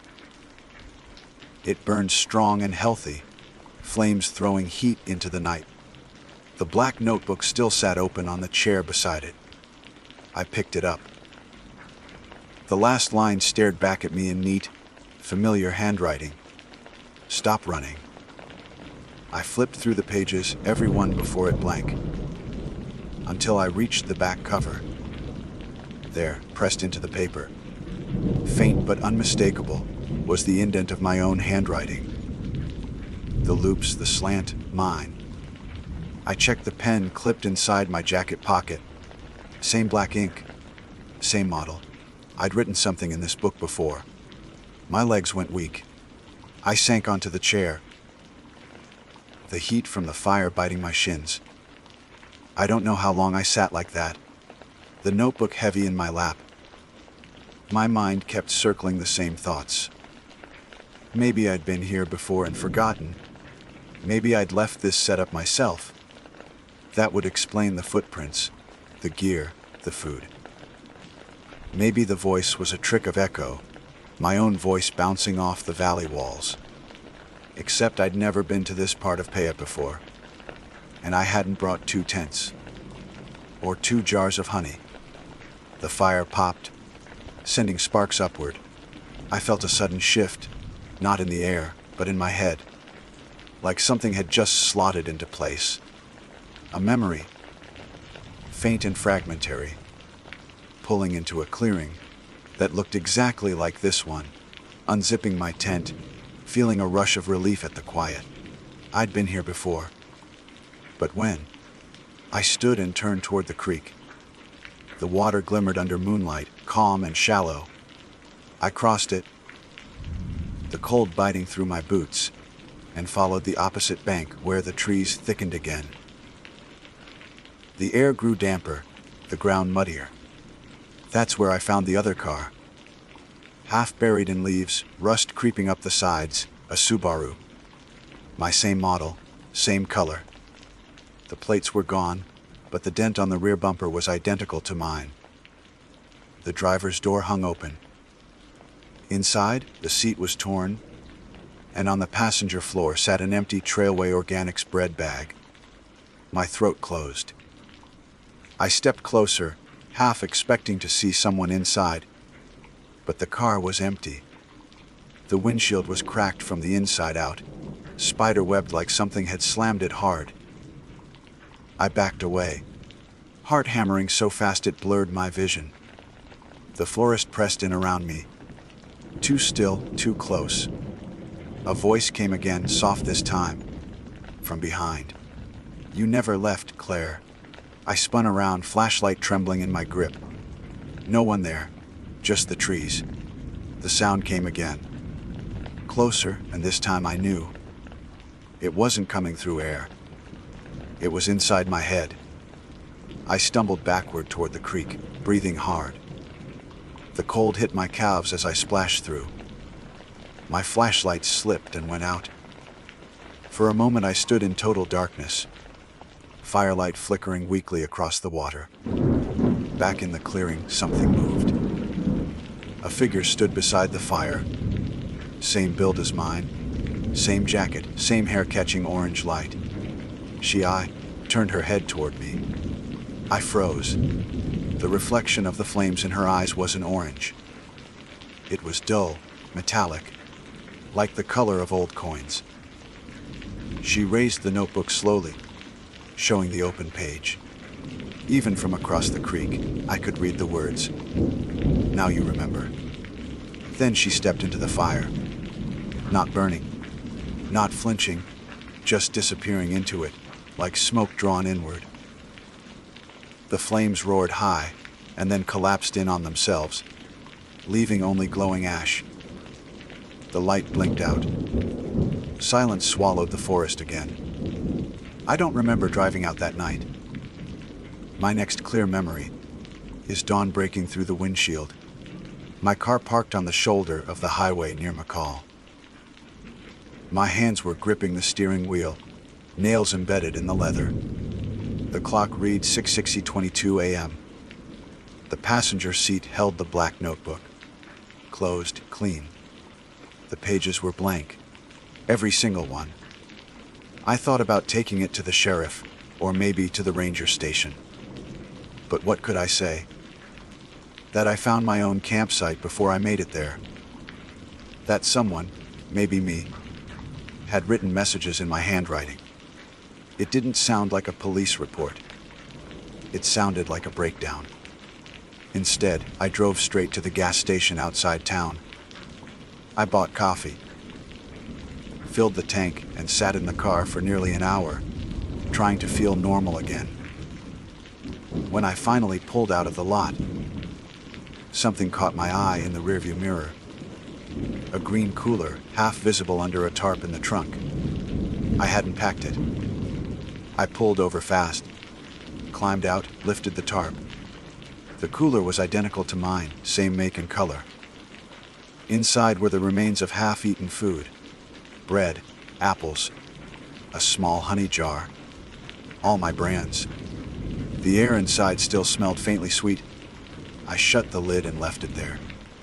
3 weeks have passed since then. I haven't gone camping again. Sometimes, when I'm falling asleep, I catch that same smell of smoke. Faint, almost imagined. And in my dreams, I keep seeing that fire, the glow pulling inward like it's breathing. Last night, I woke up with a smear of ash on my wrist. Not dirt, ash. The black notebook sits on my desk now. I've checked it every morning, every night. Always blank. Until today. There's a single new line in the center of the first page, written in my handwriting. You'll come back. And I think it's right. My name is Drew Kellen, 30, 4 years old, originally from Morgantown, West Virginia. I've spent enough of my weekends in the woods for the smell of rain on pine before it falls, and the rhythm of crows when something's off. I'm not a survivalist or anything flashy, just a regular hunter, the kind who still checks his map even with a GPS in his pocket. I mention this because I want it clear from the start. What happened near Smoke Hole Canyon in the Monongahela National Forest wasn't a matter of superstition or panic. I was calm. I was deliberate. And that's what makes the whole thing worse. It was early October. That sweet stretch when the air starts to hold its edge, but the leaves haven't fully turned. I'd taken a few days off, worked to hunt solo near North Fork Mountain, about a mile east of the trailhead off Smoke Hole Road. The area's rugged. Sharp switchbacks, limestone outcrops, long corridors of red spruce that cut out the light even at noon. I'd camped there before, though never this far north. My plan was to track whitetail across the ridge and stay for 3 nights, maybe 4, depending on weather. I parked my truck a gravel turnout around 7 in the morning. Only one other vehicle was there. A tan Tacoma with a faded NRA sticker and mud-crusted halfway up the doors. The license plate had county tags from Grant. I figured another local hunter, probably already deep in. I checked the map nailed to the wooden board by the trailhead, traced the route I'd marked in pencil Laurel Lick Trail to the ridge, then a detour off. Trail toward a small clearing near a creek bend. I'd seen that spot on satellite imagery. It looked perfect for a small camp and had enough cover to stay unseen from any nearby hikers. The hiking was steady, about 3 miles of gradual incline. My pack weighed close to 40 pounds. Tent, rifle, food, water, small field kit. Around 10, I stopped near a rock ledge for coffee and jerky. Everything was quiet, save for the distant ticking of a woodpecker. I remember feeling that deep, steady peace that comes when you've left behind all the road noise. By noon, I reached the clearing. It wasn't large, maybe 20 feet across, framed by birch and pine. A shallow stream curved along the far edge, its water cold and clear enough to drink after filtering. I pitched my small tent on a patch of level ground, gathered wood for a fire ring, and hung my bear bag high between two trunks. The routine felt good, like muscle memory. When the sun dipped behind the ridge, I cooked beans on the small stove and noted wind direction for the morning hunt. I didn't plan to track that night. Instead, I took a short walk to get a feel for the terrain. That's when I found the tree. It stood a few hundred yards from camp, near where the stream narrowed and turned. A hollow pine, tall, ancient-looking. Its lower trunk split open, like something had clawed out of space decades ago. I might have ignored it, except I caught the faint gleam of something inside. I knelt and angled my flashlight beam into the hollow. A notebook sat upright against the inner wall, spine pressed into the wood, pages yellowed but dry. It was bound in dark brown leather, the kind that scuffs easily but holds shape. I hesitated before touching it. Old habits from respecting found property. But there was no name, no markings, just a rough strap tied around it. I pulled it out and turned it over in my hands. It was surprisingly warm, as though it had been sitting in sunlight, though the hollow was cold. The first few pages were blank. Then I saw handwriting, neat, masculine, written in blue ink. October 12. He hikes north along the ridge, past the birch stand. He stops twice to check his map. He thinks he's alone. I froze. My first thought was that someone had been journaling about their hunting partner, or maybe writing a story. But then my eyes caught the next line. He turns his head toward the sound behind him, but sees nothing. The words were small but confident, almost clinical in tone, like notes from an observer. I flipped a few more pages. Each one continued in the same voice, describing ordinary actions. A man setting up his tent, filtering water, stretching his legs by a fire. The phrasing was eerily familiar, and the sequence matched my day so far with unsettling accuracy. I checked the front again for any clue to the writer. Nothing. No signature. No emblem, no date besides the one listed at the top. October 12, which was that day.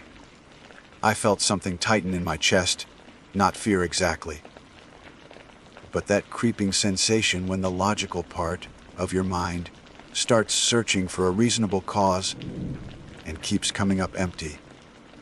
I looked around the forest. No footprints, no gear, no sign that anyone else had been near the tree recently. I told myself the explanation was simple. Someone must have been out here earlier, maybe last year, and coincidentally written details that mirrored what I was doing now. The odds were small, but not impossible.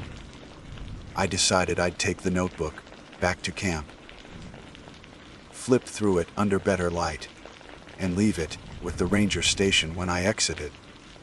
Back at camp, twilight was thickening. The fire crackled low, throwing faint sparks. I sat cross, leg near the tent, and opened the notebook again. The next entry began where I'd stopped reading. He returns to camp. The light fades. He reads the notebook. That stopped me cold. My name wasn't there, but it didn't have to be. The phrasing matched my movements in real time. My instinct said prank. Maybe the other hunter from the Tacoma had hidden a trail cam, seen me, and decided to screw with me. That made more sense than any of the alternatives. Still, I scanned the trees, searching for the small glint of a lens. Nothing reflected back. I put the notebook aside, forced myself to focus on practical things, stoking the fire, boiling more water, checking my gear. Yet I kept glancing toward that brown leather cover as if it were breathing. Around 9, wind picked up. The pines whispered in that low, endless way they do when weather's shifting. I turned in early, but couldn't sleep. My brain wouldn't let go of the words on those pages. At one point, I got up to relieve myself and, without meaning to, found my flashlight sweeping toward the tree line again. A branch snapped somewhere uphill. Sharp symbol unmistakable. I swung the beam, heart knocking against my ribs, but saw only the pale flares of birch trunks. Then silence. I stayed up another hour, sitting in the tent doorway, rifle across my knees. No more sounds came. When dawn finally broke, I brewed coffee and convinced myself again that it had all been coincidence. The writing, the noise, everything. I packed light for the morning hunt, taking only my rifle, canteen, and the notebook tucked into my jacket pocket. I didn't want to leave it unattended, irrational as that felt. By late morning, I reached a game trail leading along the ridge. Dew glistened on the ferns, and I spotted fresh deer sign near a fallen log. I settled into position, watching the tree line for movement. The forest was still. Out of habit, I opened the notebook again, thinking maybe I'd find something that identified the owner after all. The next entry began mid-sentence. He sits near the ridge, rifle ready.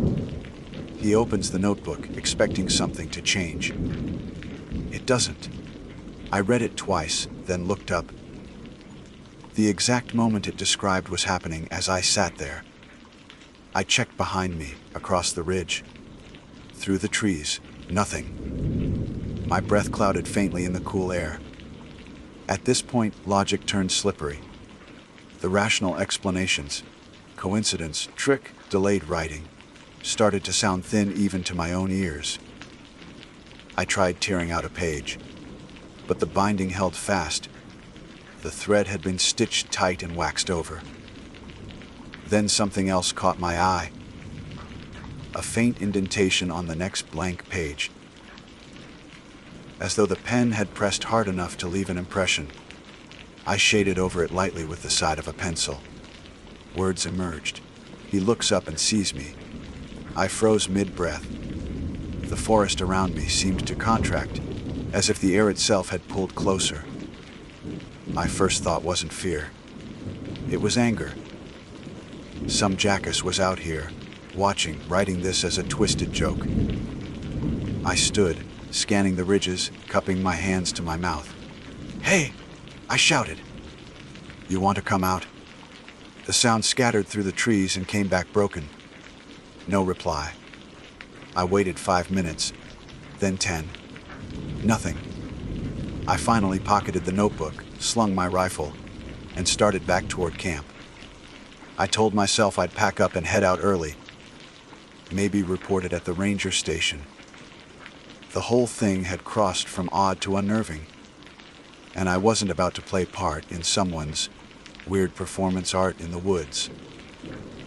Halfway down the ridge, I noticed something I hadn't before.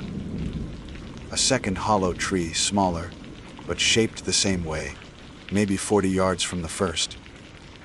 Its bark was peeled slightly near the base, like something had scraped at it. I approached slowly, flashlight ready even in daylight. Inside was another object wrapped in wax paper. I tugged it free and unrolled it.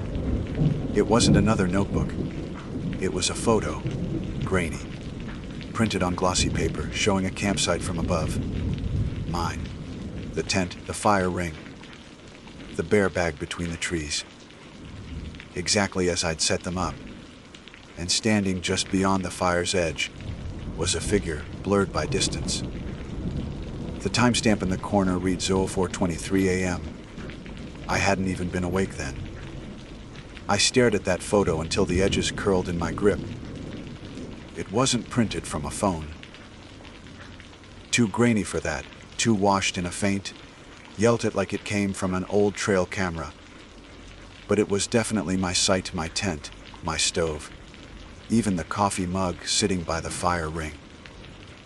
The figure on the edge of the clearing was half obscured by the blur of motion, but I could see the outline of a shoulder, the tilt of a head. Whoever took it had been standing downhill, close enough to hear me breathe. I kept turning it over, looking for a brand mark or label, anything. Blank back, no writing, no watermark. Just the timestamp 04:23 a.m. I'd been asleep then, at least I thought I had. My first clear thought was simple: I was being watched. Maybe not in a mystical way, but by a real person. Maybe the same one who'd left that notebook in the hollow pine. The logic was ugly but grounding.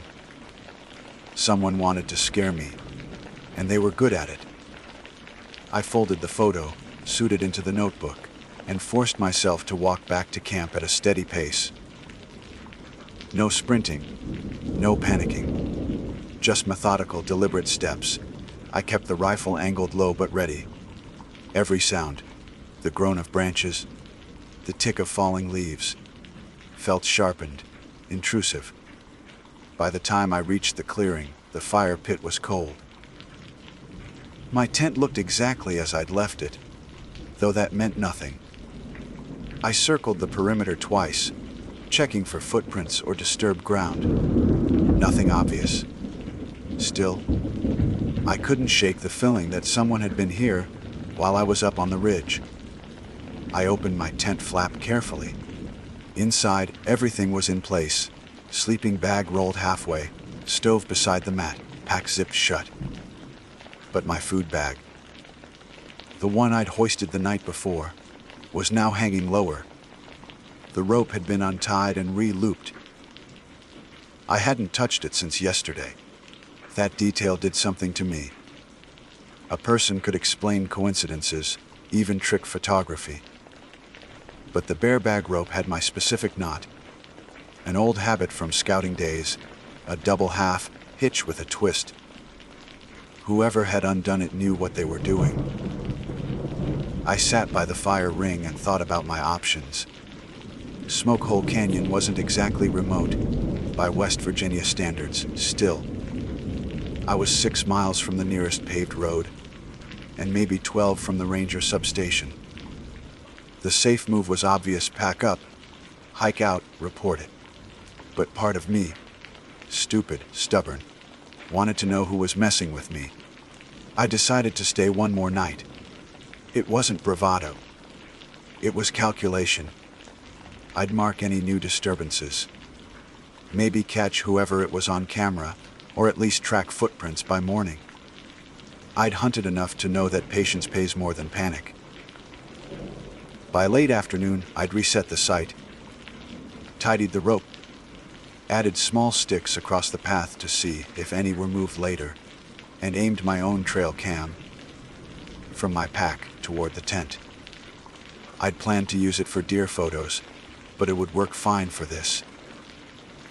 The lens caught a wide angle of the camp and the fire area.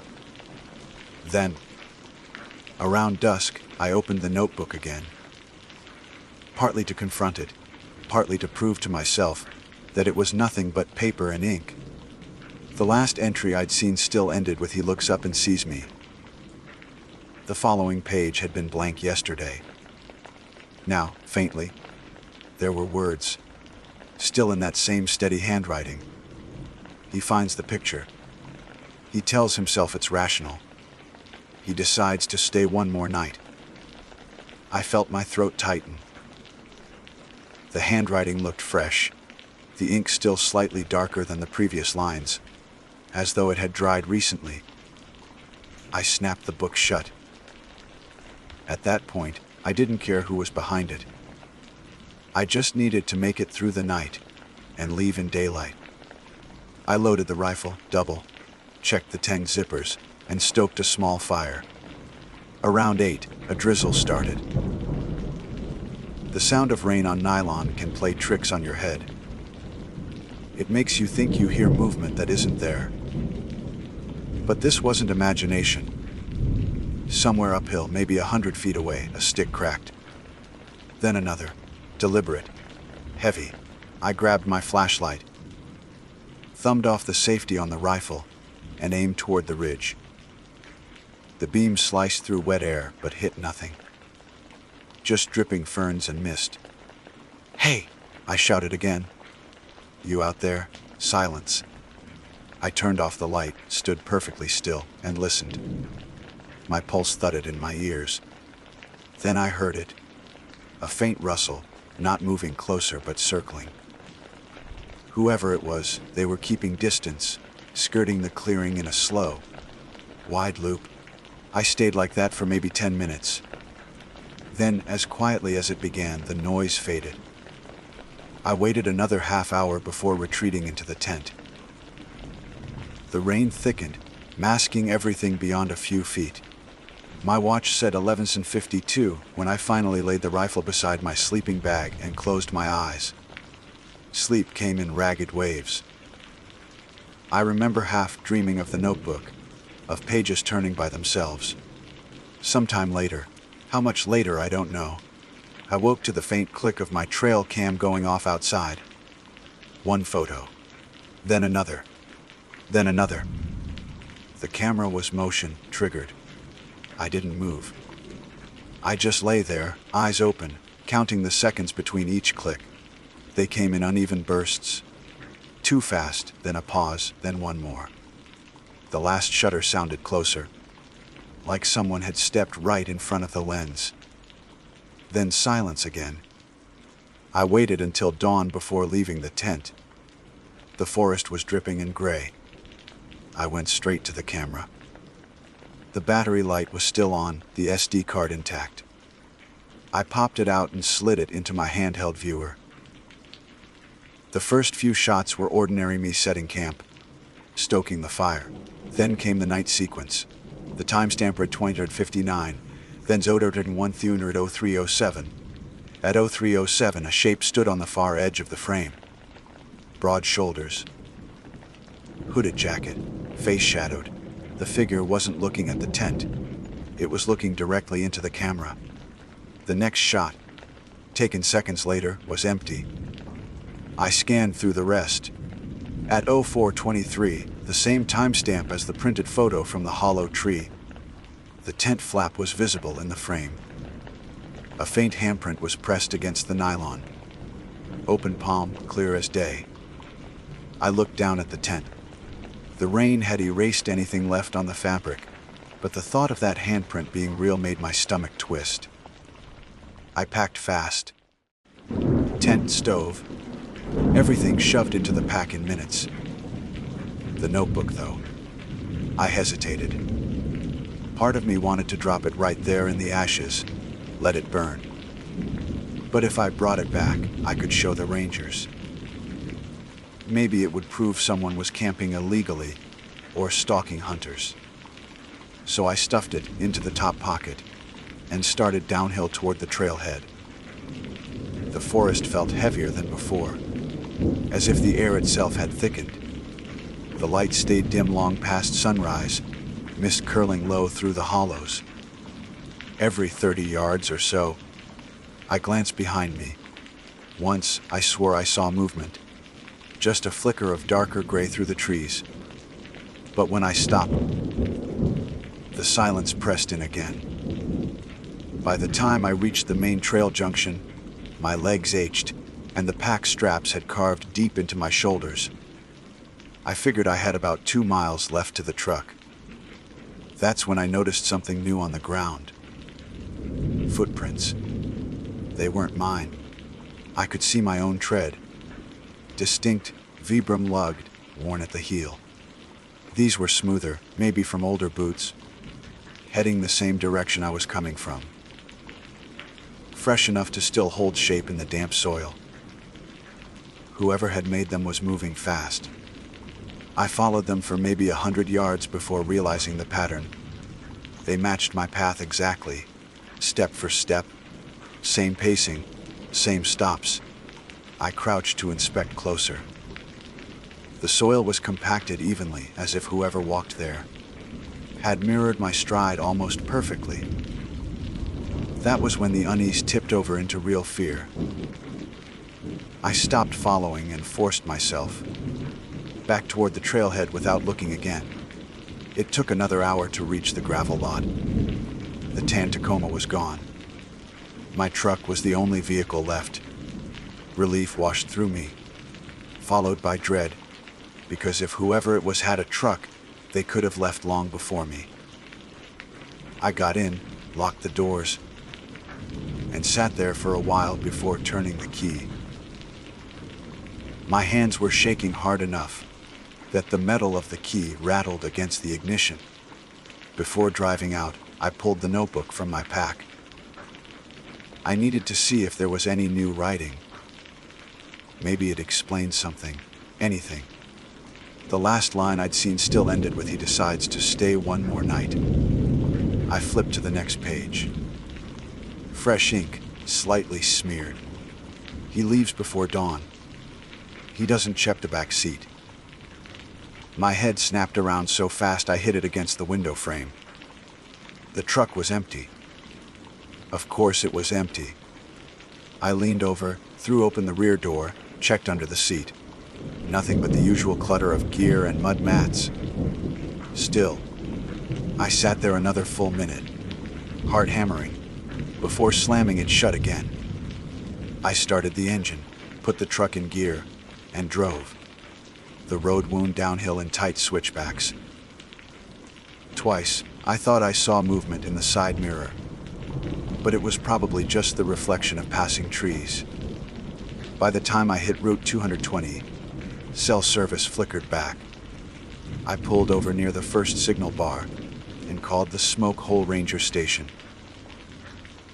A woman answered, said her name was Officer Langley. I told her my name, my coordinates, and that I found something strange out near North Fork Mountain. Photos, a notebook, possibly someone stalking campsites. She asked if I was safe. I said yes, though I didn't sound convincing. She told me to drive straight to the station and bring the materials with me. It took 40 minutes. I handed over the notebook and the folded photo. Langley flipped through the pages, frowning deeper with each one. When she reached the most recent lines, she paused. "This handwriting," she said. "It's clean. Like someone wrote it while watching you. Not after." I nodded. "You think someone was tracking me?" She didn't answer right away. Instead, she asked where I'd found it. When I told her about the hollow tree near the stream bend, she typed something into her terminal, then looked up again. "There have been 2 other reports near that area this season," she said slowly. "Both hunters. Both found personal items that didn't belong to them.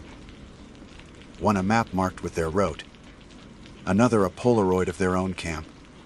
Neither wanted to file formal complaints, just said it was weird."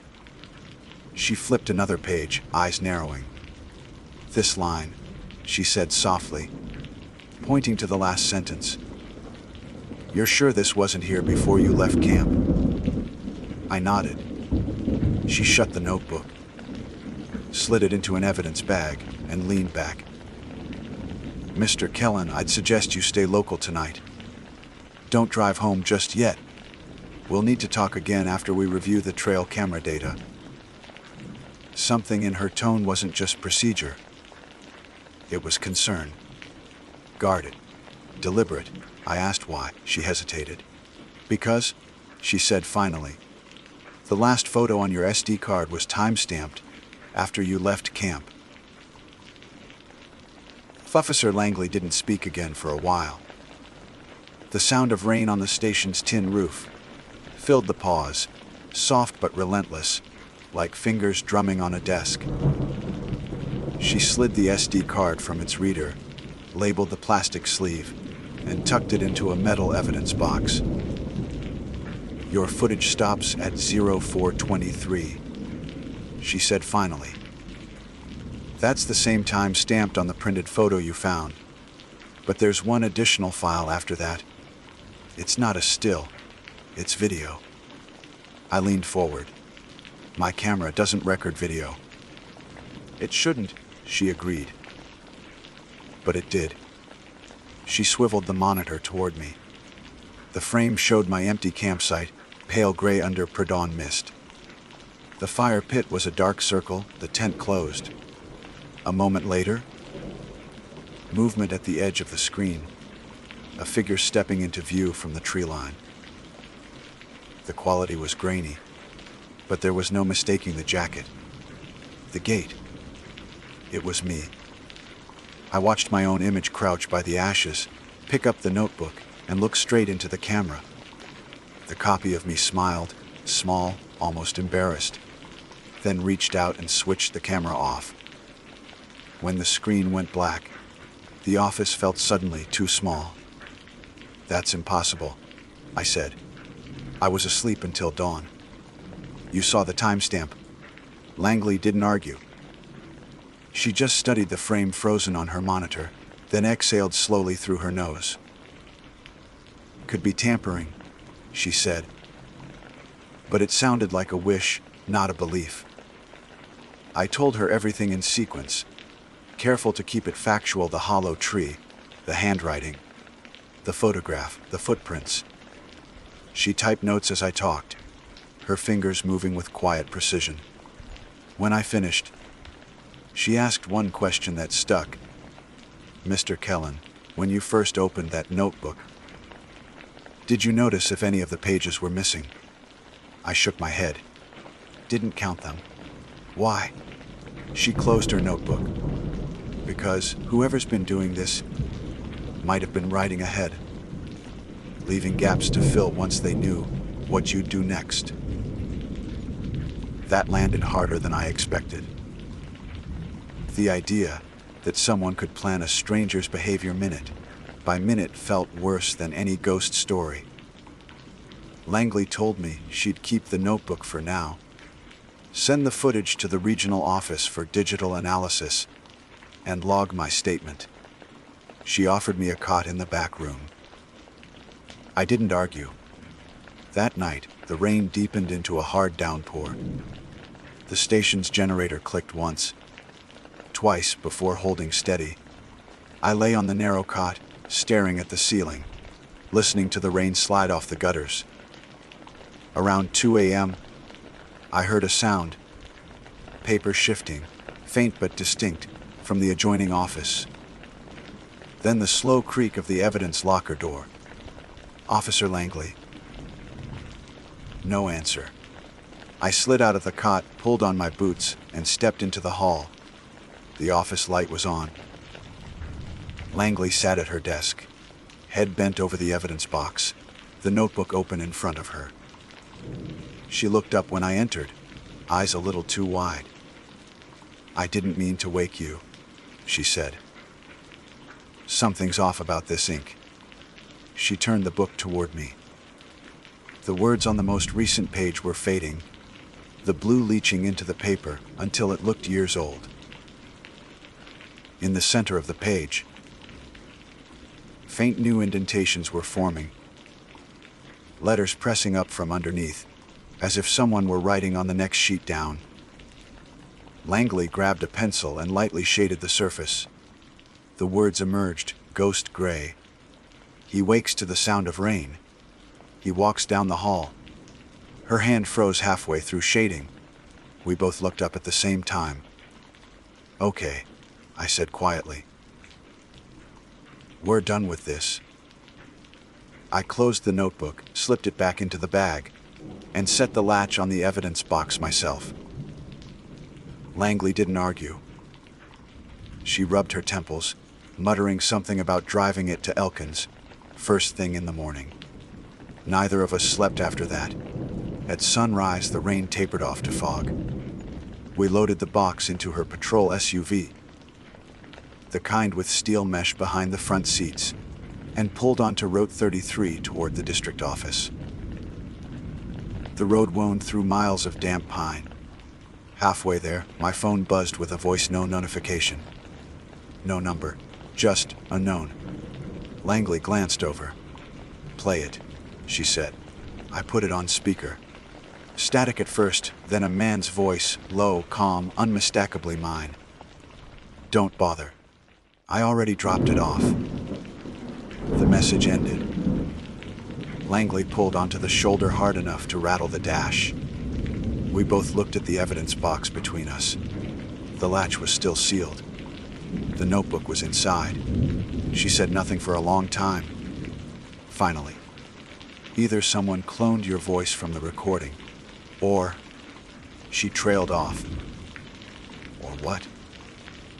Or we're dealing with someone who knows your schedule better than you do. She restarted the car, jaw tight, and we drove the rest of the way in silence. The Elkins Field office looked like every government building in rural Appalachia. Low concrete walls. Flagpole out front, smell of old coffee inside. Langley checked the box in with a supervisor named Baird, a heavyset man with a salt, and Pepperbeard who scanned our paperwork without comment. He set the notebook on his desk and flipped a few pages. "Nate handwriting," he said. Then, almost absently, "You sure this isn't yours?" I stared at him. "You think I wrote a minute-by-minute report of my own actions while asleep?" Baird didn't flinch. "I think people do strange things alone in the woods." Langley shot him a look, but he just shrugged and told us we could go. They'd call once they processed the evidence. By afternoon, I was back in my truck, parked outside a diner off Route 219. I hadn't eaten since the day before, but hunger never really arrived. It just hovered like an idea. I scrolled through my phone, trying to erase the voicemail, but it had vanished on its own. That was 2 days ago. I stayed in a cheap motel that night, the kind with thin curtains and buzzing fluorescent lights. Sleep came in fragments. Every time I closed my eyes, I saw that photo, the one from 4:23 a.m., and the blurred outline at the edge of the clearing. In the morning, I packed to leave for home. Before pulling out, I checked my glove compartment for my registration papers. Lying on top of them was a single folded sheet of paper. I hadn't put it there. Same paper stock. Same ink, same handwriting. October 14. He thinks it's over. He drives east toward Morgantown. He doesn't see the car that follows until much later. I sat there for a full minute, the engine idling, my pulse climbing. I checked the rearview mirror. Only the highway stretching out behind me, fog pooling low across the asphalt. I tore the page in half, then again, and tossed it out the window. An hour into the drive, I convinced myself it was done. Some elaborate stalker. Maybe a copycat prank inspired by the earlier reports Langley mentioned. The human mind can patch any hole if it needs to. That illusion lasted until I stopped for gas near Seneca Rocks. As I pumped fuel, a white SUV pulled up to the opposite pump. Not a Ranger vehicle. Civilian plates, no markings. The driver was a man about my height, wearing a brown jacket. He kept his head down, face turned away, but when he walked inside to pay, his stride hitched at the same rhythm as mine, left knee stiff. The result of an old sports injury I'd had since college. I left before he came back out. That night in Morgantown, I couldn't shake the image of him. I replayed every step, every flicker of movement, until memory blurred with suspicion. I finally fell asleep around 3. At 5 a.m., a knock woke me. 3 short raps on the motel door. "Ranger Langley." I called out. No reply. Another knock, same rhythm, deliberate. I grabbed the pistol from my duffel and stood off to the side of the door. "Who is it?" A pause, then a man's voice. "You left your notebook." The words froze me in place. The voice was my own. I didn't open the door. I waited, breathing through my teeth, until footsteps receded down the hall. When I finally looked through the peephole, the corridor was empty.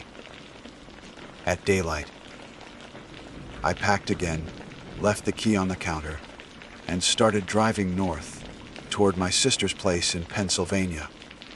I figured I'd put distance between myself and the forest until the rangers sorted things out. Halfway there, my phone buzzed again. This time a text from an unknown number, a single photo attachment. It was a shot of me sitting on that motel bed, head bowed, pistol in hand. Timestamp 5:04 a.m. I threw the phone onto the passenger seat and pulled over. My hands wouldn't stop shaking. I should have gone straight to police, but what was I going to say? That someone could mimic my face, my gait, my handwriting. That a camera had filmed me doing something I hadn't done. Every part of it sounded insane, and the evidence kept vanishing as soon as anyone else touched it. Instead, I drove to a hardware store outside Uniontown and bought a small safe. Inside it, I locked the remaining items I still had, the trail cam, my maps, and the torn halves of that last note I'd tried to throw away but couldn't. I keep the safe in my closet now, unopened. Last week, Langley called. The lab couldn't authenticate the ink age. Each entry in the notebook tested, as if it had been written within minutes of examination, as if the writing renewed itself. They also found partial prints on the leather cover mine, hers, and one other set they couldn't identify. She said Baird had gone back to retrieve the hollow tree as evidence, but the spot was gone. No split trunk, no hollow, just solid pine. Like it had sealed over. I don't know how to explain that, and maybe it doesn't matter. What matters is this 2 nights ago, I woke to the soft click of a camera, shutter somewhere in the dark room, just once. I searched everywhere, under the bed, in the vents, behind the curtains. Nothing. When I turned on the lamp, my phone was on the nightstand, open to the Notes app. I hadn't left it that way. There was one new line on the screen, typed in that same calm tone I'd come to dread. October 21. He writes his final account. He doesn't notice the reflection in the glass. I look toward the window, and for half a second, just long enough to register the outline, I saw a man outside, standing perfectly still. Jacket zipped, head tilted. He looked exactly like me. I blinked, and the window showed only my own reflection, framed by the lamplight. That's how I know this will be my last entry. If anyone ever finds the notebook, don't read past this page. Because once it starts writing you, it doesn't stop. My name is Taylor Briggs. I'm 29 years old, originally from Concord, New Hampshire. And for the last 3 years I've been trying, sometimes too hard, to make something out of my YouTube channel, Trailverse. The premise was simple solo camping, honest gear reviews, light editing, no gimmicks. What I didn't plan for was how quickly the internet gets bored of lakes and sunrise shots. Somewhere along the way, the algorithm decided I was invisible. So in early October, when the leaves were near peak in Vermont, I packed my camera gear and headed north to film a deep woods minimalist weekend. In Green Mountain National Forest. Just me, a one-person tent, and a week's worth of quiet to figure out whether I still loved this work or was just chasing noise. The drive up from Manchester took 4 hours. The last cell tower dropped out right after a faded wooden post marked mile 6, where Route 125 narrows into a single-lane forest road. The asphalt gave way to dirt, scattered with leaves so bright it looked like someone had spilled gold foil. I remember thinking the silence felt denser out there. No distant trucks, no power lines humming, just the occasional gust that stirred the canopy. My phone showed 1 bar, then none. The GPS froze on that marker, and I laughed to myself. No signal past mile marker 6. I said out loud, already rehearsing the video title. I parked at a pull off that barely fit my car, shouldered my pack, and started down a faint trail that ran parallel to a stream. I'd scouted the spot using old hiking forums, places too minor to attract weekend traffic. About a mile in, I found a clearing ringed by birch trees, the ground soft and dry, with just enough space for my small tent and a fire pit. The sun was dropping fast through the branches. I set up the tent first, always the tent first, then unpacked my tripod GoPro and the Canon DSLR I'd borrowed from a friend. I filmed short takes staking the tent, boiling water, adjusting the tarp line. My plan was to cut the footage later into a narrative about disconnecting from the digital leash. Ironic, considering how often I kept checking my phone out of habit. By nightfall, the woods had gone completely still. I ate instant noodles from a tin cup, talking softly into the camera like it was company. Day 1 in Green Mountain National Forest, I said. Temperatures dropping fast, around 48 degrees now. You can hear the creek about 50 yards away, and if you listen long enough, it starts to sound like voices. Don't worry, that's just the water. I smiled, paused, then ended the clip with a practiced sign-off. After cleaning up, I zipped into my tent, leaving the phone on a small tripod outside the entrance. I wanted to capture a night lapse of the stars. It's a trick I'd seen other creators use. Long exposure over several hours, condensed into a 30-second clip.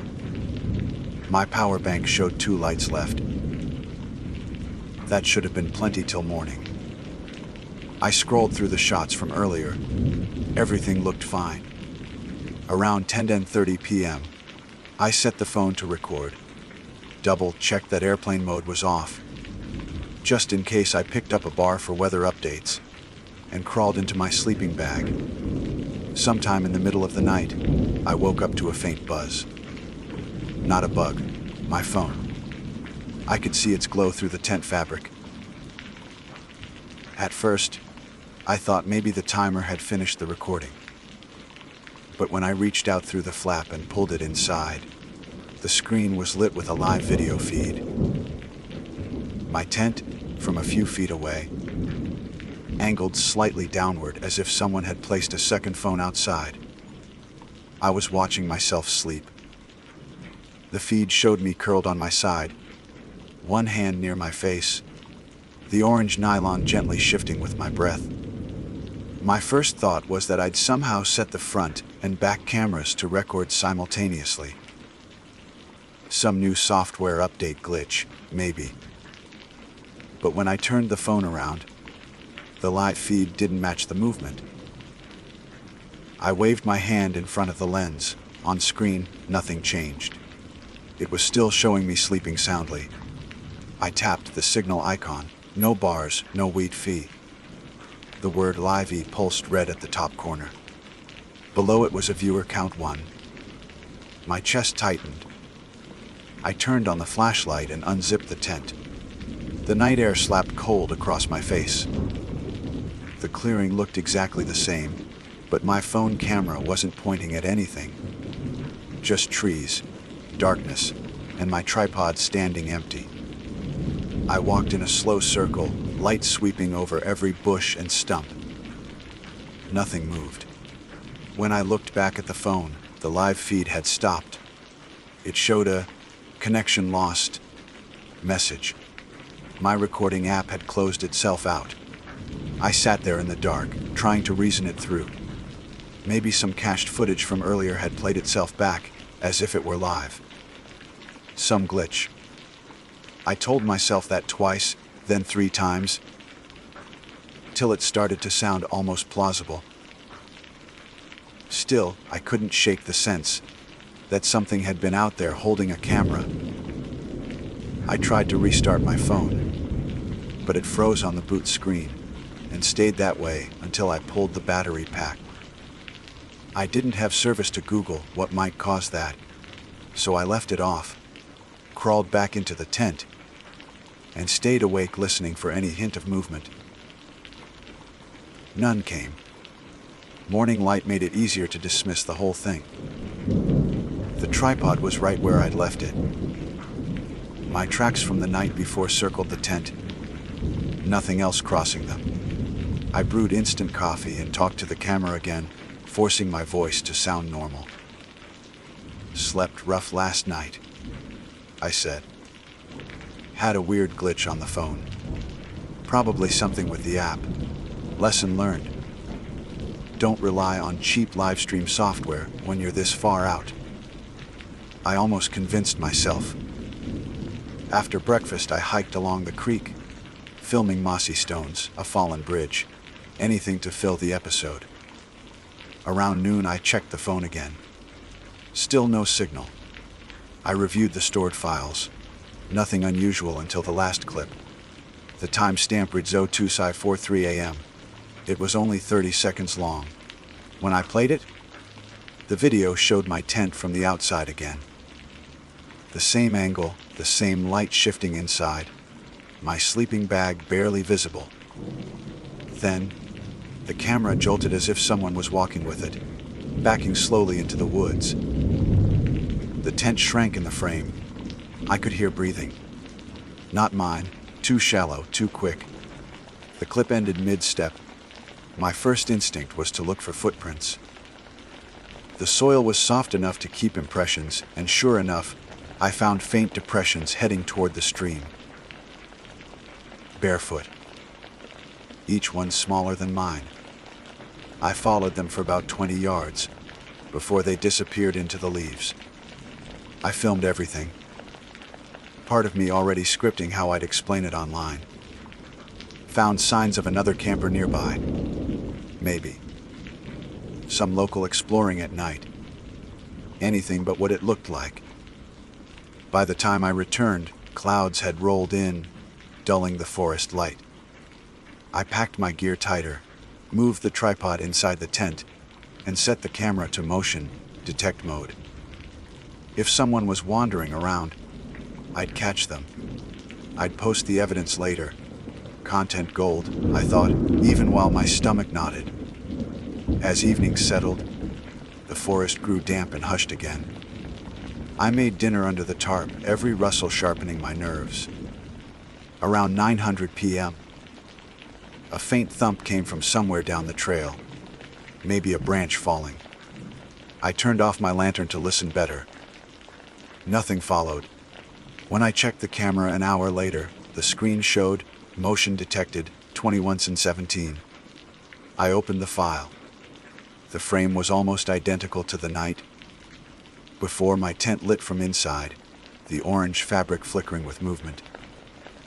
But this time, the camera was already inside the tent. It must have recorded me setting it up earlier. I scrubbed through the timeline until the lens shifted downward and realized it was filming from my backpack pocket. I could see through the mesh side, shapes moving beyond the nylon wall. The audio picked up breathing again. Then a voice, low and close. "Don't wake him." It was a whisper, barely above the rustle of fabric. The clip stopped there. I froze with the camera in my hands, listening to the woods outside. My tent glowed faintly in the dark, the same as in the footage. My mind jumped through every rational path. Some local prankster found my phone last night, filmed me, put it back. a trespasser watching the campsites. I wanted to believe that because anything else meant I'd slept through someone standing inches from me. I packed everything within reach. Tripod, GoPro, the DSLR, shoved it all into my pack and kept the phone's flashlight aimed at the tree line. My car was about a mile away. I debated waiting for sunrise, but knew I wouldn't sleep again. So I broke camp quietly, dousing the fire, rolling the tent without folding it, just cramming it into the bag. The forest was dead quiet except for my breath and the occasional crunch of leaves. When I reached the pull-off, my car sat alone, coated with dew. The digital clock read 1:04 a.m. I locked the doors, started the engine, and drove until the dashboard GPS flickered back to life. Right after the same wooden sign, mile 6. Service returned with a single ping. Messages poured in from earlier uploads. Subscriber comments, spam. Then, buried among them, a notification I didn't recognize. Trailverse. Live stream ended 3 hours ago. I didn't stop driving until I hit the interstate. The road unspooled through darkness, headlights bouncing off the mist. By the time I found a gas station that was open, my hands were trembling hard enough that I nearly dropped my wallet. I parked under the bright canopy. The hum of the fluorescent lights, the first artificial sound I'd heard in almost 2 days. Inside, the cashier gave me a half glance, the kind reserved for road, wary travelers who looked too wired to be harmless. I bought coffee and sat in my car for a long time, engine running. The smell of damp pine still clung to my clothes. I told myself I'd just drive home to New Hampshire, maybe upload the footage later after I'd calmed down. That sounded responsible, rational. But the truth is, I'm not built to leave a mystery half-answered, especially not one that involved my own gear. So, like an idiot, I turned the phone back on. Battery at 42%. Signal full bars now. Notifications stacked higher than I'd ever seen. At the top, the one I'd noticed before. Trailverse. Live stream ended 3 hours ago. I tapped it. The link spun, then opened to my channel. The video thumbnail stopped me cold. It was my tent, orange nylon glowing faintly, framed by the dark outline of trees. The stream length read 3:02:17, nearly 3 hours of footage. The upload time matched almost exactly when I'd been asleep in the forest. My subscriber count had jumped by 800 overnight. The comments were already past 500.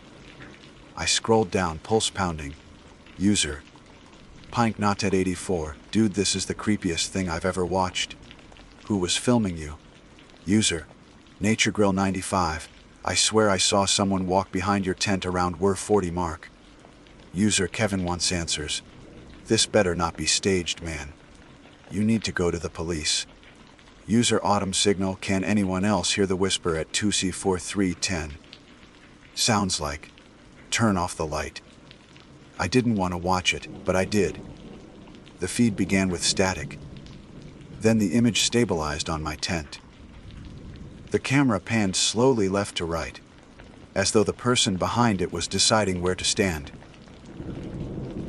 My sleeping form moved slightly under the nylon. The whisper of wind and creek blended with faint breathing, too close to the mic. Every few minutes, the view would drift, like the operator was circling.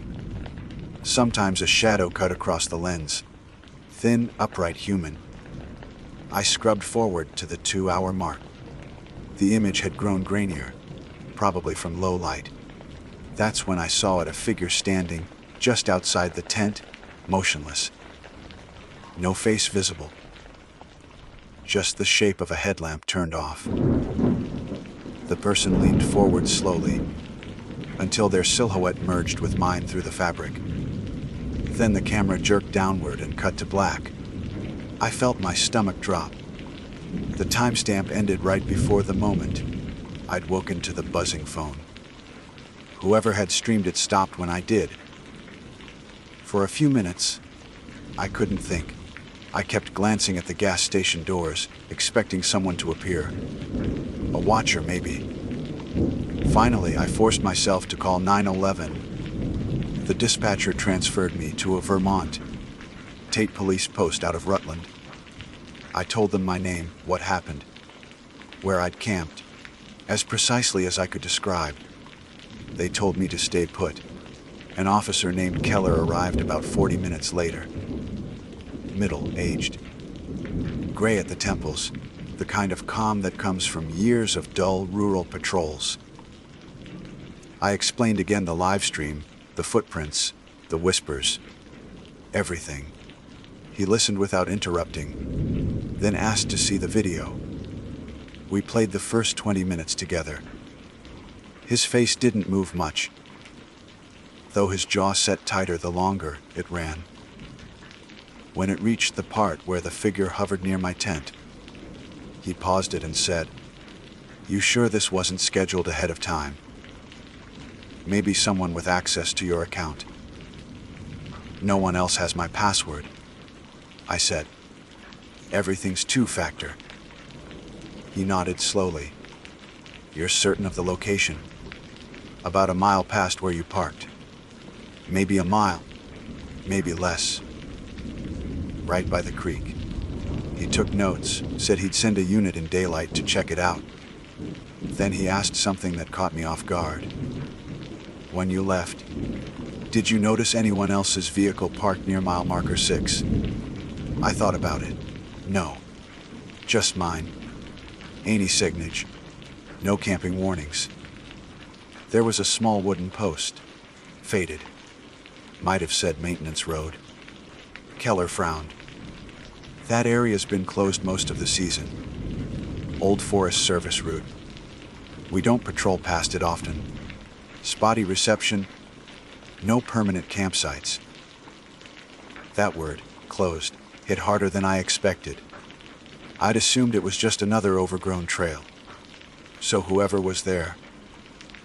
He shut the notebook. Could be a squatter, could be someone living off-grid. Happens more than people think. "You did right coming out." He offered to escort me to a motel in town, but I said I'd drive home. I wasn't ready to stay in another dark room.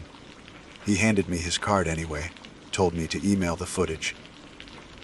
Before he left, he added, "If anyone contacts you about that stream, don't engage. Let us handle it." I didn't sleep that night. I drove until dawn, replaying the video in my mind. The way the camera had circled. The whisper that wasn't quite words.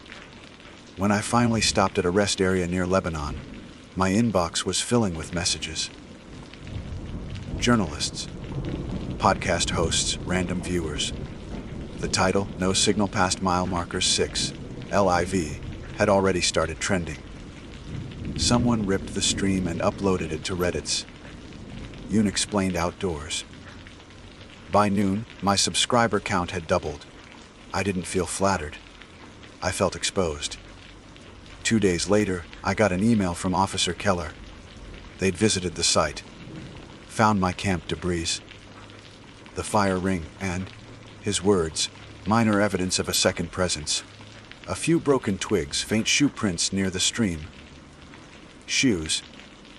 Not barefoot this time.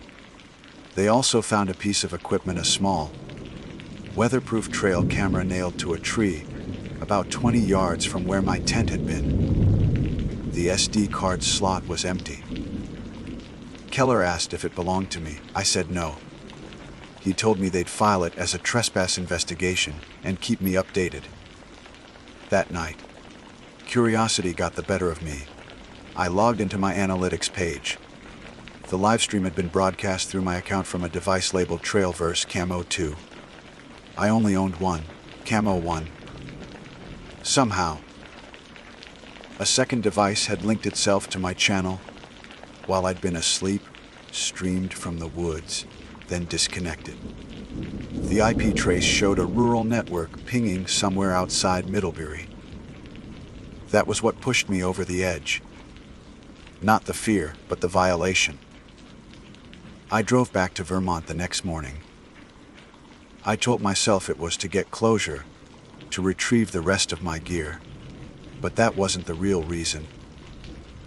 I needed to see it in daylight, to prove the place wasn't haunted or cursed, just human. The forest looked smaller when I returned. The pull off was exactly as I'd left it, tire marks still visible. The air was cold and clear, leaves slick underfoot.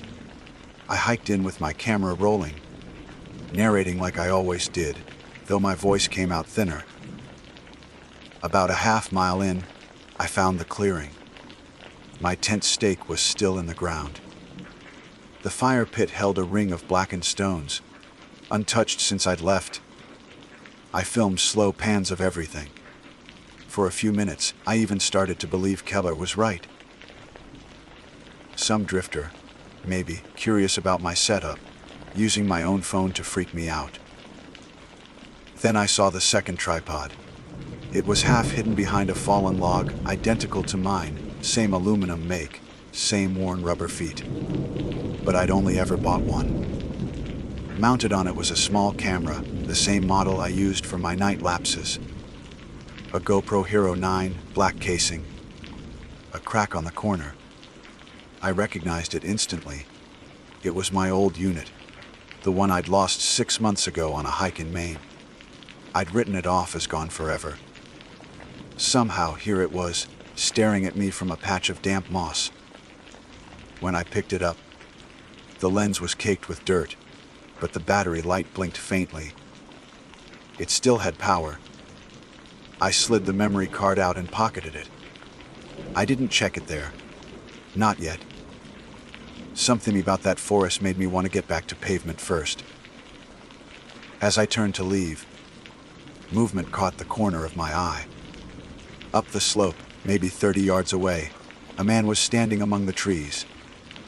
Tan jacket, hood up, hands at his sides. I froze. "Hey!" I called. "You live out here?" He didn't answer. The air between us stayed still, too quiet for that distance.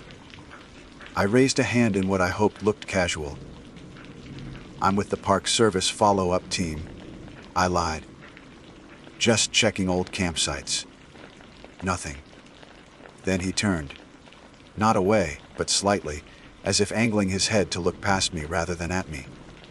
His hood slipped back enough to show the edge of a camera strap around his neck. I started backing down the trail. Didn't run. Just walked fast. Eyes fixed on him until trees broke the line of sight. When I reached the pull-off, I didn't look back. The drive to Rutland felt twice as long. I stopped at a diner off the highway and plugged the memory card into my laptop. The screen loaded a single video file, timestamp for the same night as the stream. It opened to my tent, same angle as before. But this time, the camera stayed fixed. No circling, no whispering. Just me asleep. At one point, though, a light flickered behind the tent wall. It wasn't a flashlight. It pulsed steadily, like the small indicator of a device recording. Then the frame shifted slightly, and I saw it. Another camera, half buried under leaves, aimed straight at mine. The file ended abruptly when a shadow passed across both lenses. I sat there staring at the laptop screen, the diner noise fading to a hum. Someone hadn't just filmed me. They'd staged it. 2 cameras, 2 tripods, one live streamed directly through my account. And whoever had done it still had access. I opened my phone to check the channel. A new upload notification flashed before I could blink. No signal past mile marker 6. Part 2 saw raw files. Uploaded by Trailverse. Except I hadn't uploaded anything. I didn't touch the notification at first. Just stared at it as the screen pulsed, the little red dot blinking like a heartbeat. Trailverse. Part 2, raw files. I hadn't edited, hadn't even copied the card onto my drive yet. Somehow the footage had jumped ahead of me. The waitress refilled my coffee. I mumbled thanks and kept my eyes down until she left. When I finally tapped the alert, it opened to my own channel, still logged in under my credentials. The video was already climbing toward 10,000 views. The thumbnail showed my car parked at the trail pull-off. The title description read, "Hey, came back." My gut twisted. The video started in daylight. The angle was slightly above eye level, probably from a tree branch or a mounted trail cam. It showed me stepping out of the car, slinging my pack on. I could hear the scrape of gravel under my boots. The same blue jacket I'd been wearing just that morning. The camera tracked me as I walked into the forest. Smooth, deliberate movement, like someone following on a gimbal. I paused it there. Checked the upload timestamp 2 hours ago. I'd still been hiking then, just reaching the clearing. My first instinct was to pull the battery, ditch the phone, get offline entirely. But I needed evidence, so I downloaded the file before it could vanish. My fingers shook. The waitress asked if I was okay. I told her I was editing and left cash on the counter. Outside, the late afternoon air felt too bright, too exposed. At the edge of the parking lot, I called Officer Keller. Straight to voicemail. I left a message, short, breathless, asking him to check the channel immediately. Then I got in the car and drove toward the nearest police outpost. They sent me to the same station as before. Keller wasn't there, but another officer, younger, named Duffy, met me in the lobby. I gave him the basics footage, timestamps, the second upload. He took my phone, watched the video, and his expression shifted from suspicion to unease in about a minute. "You said this was posted from your account?" he asked. "Yeah, I didn't do it." He clicked through my YouTube settings. "You've got 2 linked devices again. This one here." He pointed to the screen.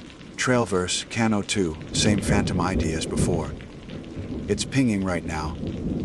We're..." He zoomed into the map overlay. The signal blinked in faint green about 30 miles south, still within the national forest, near a fire road called Dunmore Hollow. Remote stretch. "You said you met someone out there." I nodded. He told me to stay in town while they checked it out. But sitting still wasn't something I could do anymore. So I waited just long enough for him to leave the room, then copied the coordinates from my phone before he locked it in evidence.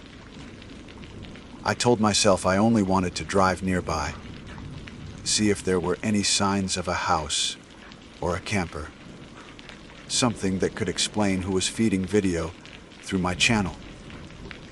Curiosity's a slow kind of self-destruction. The road into Dunmore Hollow turned to mud after a few miles. By the time I reached the end, evening had come down the light, going that cold gray that flattens everything. My GPS blinked uselessly, spinning the little blue dot. I parked near a fallen sign and stepped out.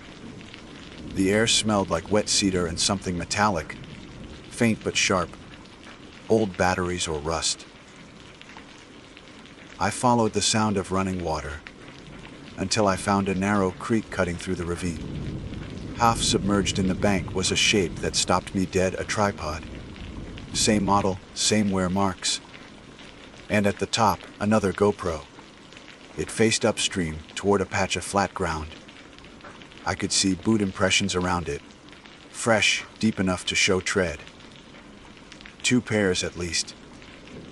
One set smaller, maybe a woman's size. My brain cataloged all of it automatically, the way you do behind a camera lens. I crouched and checked the device, light flashing red. Recording the small screen showed my own reflection. Then, as I watched, the image shifted to a live feed of me kneeling by the creek. I could see my own hands, my own phone half, lifted in confusion. The angle wasn't from this camera. It was higher behind me. I turned fast. Nothing but trees. But I heard a branch crack. Not close. 50 feet. Maybe. I straightened slowly, forcing my breath quiet. The forest felt like it was holding itself still. "Hello," I called. Silence. Then another crack to my left. I started backing toward the car, keeping the flashlight low. That's when the phone in my pocket buzzed. New notification. I didn't need to look, but I did. Trailverse. Ivy now. I felt the blood drain from my face. The feed preview on the screen showed my own back. Small figure in the beam of my light, walking toward the trail. The camera followed smoothly. Almost cinematic, I ran. Branches whipped my face mud slick under my boots. I hit the car, fumbled the keys, slammed the lock. The live stream still played.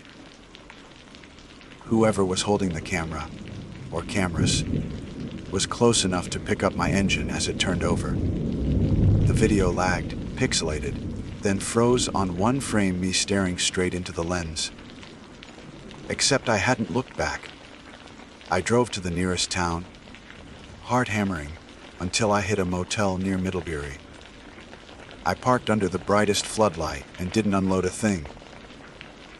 Inside the room, I locked the door, wedged a chair under the handle, turned the TV on just for noise. Then I opened my laptop. The live stream had ended 20 minutes earlier. The viewer count topped out at nearly 30,000. Comments poured in again. User. Camera trap. Whoever's doing this has serious editing skill. Those cuts are seamless. User Gavin Morse. He's faking it. Look how he finds the tripod perfectly framed. User Lark Spurloop. I don't think it's fake. Rewatch at 1822. You can see another person duck behind a tree. My own audience didn't believe me, not fully. But some of them were starting to dig. One linked GPS data pulled from the video's metadata. Another traced my old lost GoPro's serial number, noting it had once been resold online through a Vermont pawn shop. The buyer's account name matched an email that pinged back to an abandoned ranger cabin inventory. List for Green Mountain National Forest. Lot 14C. That's when I called Keller again. This time he answered. His voice sounded tight. "Briggs, where are you?" "At a motel in Middlebury." "Stay there. Don't go back out." "Did you find the device?"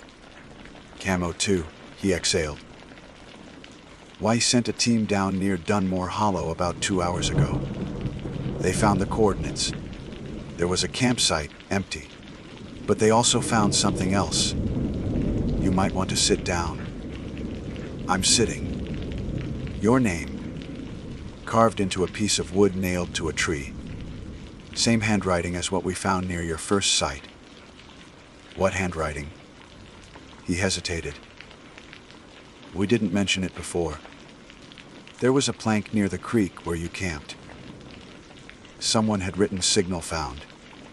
Looks like the same hand." My throat went dry. "So this person's tracking. Taylor. Whoever it is, they know your route. You need to go offline completely. We've already contacted your service provider to suspend your uploads until we secure your account." I thanked him, hung up, and stared at the wall. The TV flickered meaningless light. Every instinct told me to leave, drive across state lines, burn the SIM card. But another part of me, the filmmaker part, needed to see the truth recorded, not imagined.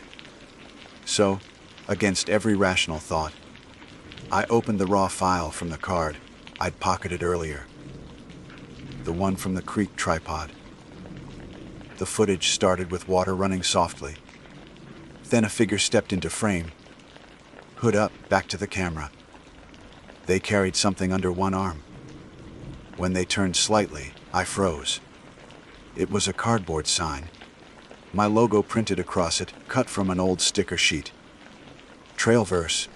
They set the sign against a tree, adjusted the camera, then turned toward it. For the first time, the hood slipped back. It was me. The face was mine down to the scar on the chin. The same jacket, the same camera strap. But the eyes were wrong. Flat, expressionless, like watching someone replay a memory they didn't own. He looked straight into the lens and said, "No signal past mile marker 6. That's where he stopped listening. Then the figure picked up the camera, turned it around, and the last frame showed an empty clearing. I shut the laptop. My pulse sounded like a drum in my skull. I replayed the details in my head, searching for anything that could explain it. Deepfake, AI mimicry, some obsessed viewer reenacting my image. Maybe they'd pulled enough frames from my old videos to build a fake. That had to be it. It had to. But the timestamps matched my travel exactly. When morning came, Keller called again. They'd traced Camo 2's signal one last time. Transmission ended around 40:17 a.m., not far from my motel. He said they'd send a patrol car to sit out front, just in case. By the time it arrived, the sun was high. The officer walked the perimeter, checked the lot, found nothing. But taped to my windshield under the wiper was a single scrap of paper. My handwriting unmistakable. It read, "Uploading part 3 tonight. Keep the camera running." I handed it to the officer, who looked from the note to me with a kind of wary sympathy, like someone realizing the line between paranoia and pattern had blurred. That night, I kept every light in the room on. I turned off all notifications, unplugged the laptop, and wrote this account by hand. No cameras, no wireless, just ink on paper. If this ever ends up online again, know this: I didn't post it. And if you're reading this after watching a new upload from Trailverse, whatever it shows, whoever it shows, it isn't me. My name is Jenna Wolf, age 30, 4, freelance photographer and part-time outdoor writer from Salt Lake City, Utah. I've spent much of my adult life chasing quiet. High lakes before sunrise, deserts at their stillest hour, alpine ridges where even the wind seems to pause between breaths. Solitude isn't a thing I fear, it's a thing I rely on. That's why, on the second week of August, I drove east along Highway 150 into the Uinta Mountains, aiming for a weekend solo hike near Bald Mountain Pass. I wanted a clear line of sight across the basins for a photography pitch I'd been developing, an article called The High Silence. The plan was simple: hike out Friday afternoon, camp high on a ridge above Notch Lake, and return Sunday morning, before the crowds rolled in. I'd done the route twice before, though never alone. I knew the usual cautions: afternoon storms, mosquitoes thick as smoke, and altitude headaches that come for the unprepared. But that weekend was different. The forecast showed nothing but clear skies, and I'd been restless after a string of cramped deadlines. I wanted that kind of silence you only get when there's nothing but granite and air for miles. I parked at the small gravel pullout, just beyond the main trailhead, shouldered my pack, and started up around noon. The thin alpine light was sharp, cutting the spruce shadows into clean edges.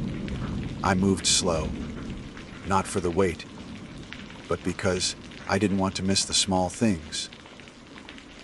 The cicadas in the crumholes, the faint snowmelt trickle under the stones. By late afternoon, I'd left the main trail, and veered off toward a narrow saddle I'd spotted once on satellite imagery. It overlooked both lakes, but it wasn't marked on any of the park maps. That was part of the appeal. Fewer hikers meant fewer reminders of the world I'd come to escape. The climb was steeper than I remembered, and by the time I reached the ridge it was past 5. My legs ached, and the air had that brittle, high elevation chill that always surprises you in August. From up there, the world dropped away into 2 bowls of shadow. Notch Lake on one side, Clegg Lake far below on the other. Between them, the ridge ran like a spine, narrow enough that my tent stakes would need careful placement. I found a flat spot near a clutch of wind, stunted pines, and dropped my pack. There was a moment, one of those clean, wordless ones, where everything felt right. The air smelled of resin and cold stone. The sunlight turned copper on the peaks, and for a while I just stood there breathing it in. Then I saw it. At first, I thought it was a rolled tarp, or maybe an abandoned bivvy. About 20 yards downslope, near the edge where the rock pitched away, something long and dark lay half buried in the lichen. When I walked closer, the shape resolved into a sleeping bag, zipped up tight, dusty, edges stiff with sun and cold. My first thought was that someone had left it behind after a night out. That wasn't rare. Backpackers ditched gear all the time when it ripped or soaked through. But as I crouched beside it, the thing looked almost placed. Not dropped, not tumbled, laid there smooth with the zipper line perfectly straight. "Hey!" I called out automatically, though my voice came out smaller than I expected. No answer. Only the wind threading through the pines above. I nudged it with my boot. The bag didn't move easily. It was weighted, as though something was inside. My pulse ticked up. I crouched, pressed a hand to the fabric. It was cold, not frozen, but solid beneath the nylon. I hesitated. I'd seen things in the backcountry before. Old hunter camps, lost gear, even the occasional animal remains. But this felt different. The zipper pull caught the light, clean metal, like it hadn't been exposed long. Against every instinct to mind my own business, I knelt and unzipped the bag halfway. Inside were clothes, folded, not stuffed, a fleece jacket, hiking pants, wool socks rolled tight, a bright orange stuffed sack containing toiletries, everything neatly arranged. I frowned, thinking maybe a ranger's cache or someone staging supplies for a longer trip. But when I picked up the fleece, my stomach went cold. It was mine. Not just similar, mine. A navy Patagonia R1 with a torn cuff I'd patched with gray tape. I owned 2, one in my pack, one usually kept in my gear bin back home. I reached for the hiking pants. Same brand, same faded stain on the knee from a camera. Trepid scrape last spring. I dug deeper and found a small mesh bag with toiletries. Tiny toothpaste tube, travel brush, sunscreen stick, and the same white comm I'd packed that morning. Then I saw the camera. It was my spare Sony mirrorless, the one I kept in my duffel as backup for field trips. The battery light blinked faintly red. Still recording. For a long time, I just stared. The logical part of my brain tried to fill in blanks. Maybe I'd dropped duplicates at another site months ago. Maybe a prank from someone who'd seen my posts. Maybe a mix up at the trailhead. But none of those made sense. I'd packed everything myself the night before. My spare gear was still at home. I set the bag aside and looked around the ridge. The view was the same. Lakes, pines, rock. But suddenly everything felt too exposed. I zipped the sleeping bag back up halfway, as though that would make it less strange. The camera's recording light blinked on, steady this time, as if aware of being noticed. I picked it up carefully, thumb hovering over the screen. The timestamp reads 16:08:12. That was less than 2 hours ago. I pressed play. The footage opened on the same ridge, shot from a low angle, pointed toward the lake. The frame shook, adjusting focus, then settled on an image of someone, me, walking up the slope. For the next minute, I watched myself from about 20 yards away, climbing toward where I stood now. I recognized my own pack, my gait, even the way I stopped to photograph the tree line. The clip ended abruptly when I turned my head toward the camera, like whoever had filmed it had pulled away at that exact instant. I stopped the playback and set the camera down. The sun had slid lower, and the temperature was dropping fast. My mouth had gone dry. I told myself there had to be a reason. Maybe someone found my public route on an old blog post, recreated it as a joke. Maybe an overzealous fan, or a local who followed my photography page.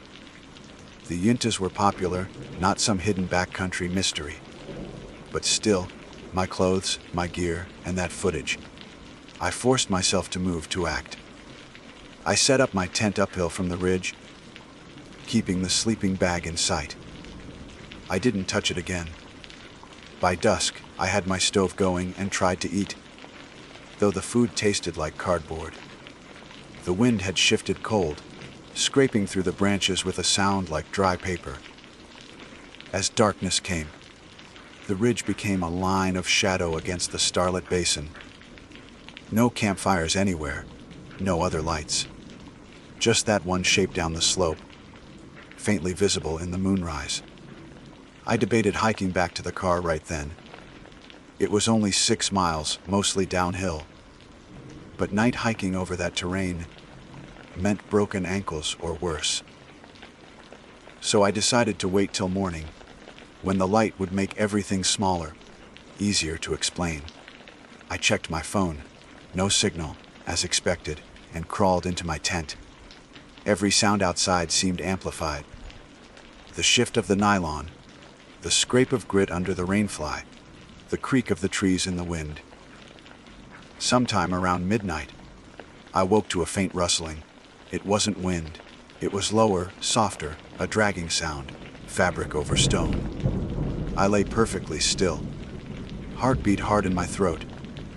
The sound came again, closer this time. I unzipped my sleeping bag halfway, careful not to make noise. My headlamp was within reach. I flicked it on and aimed through the mesh door. The ridge was empty.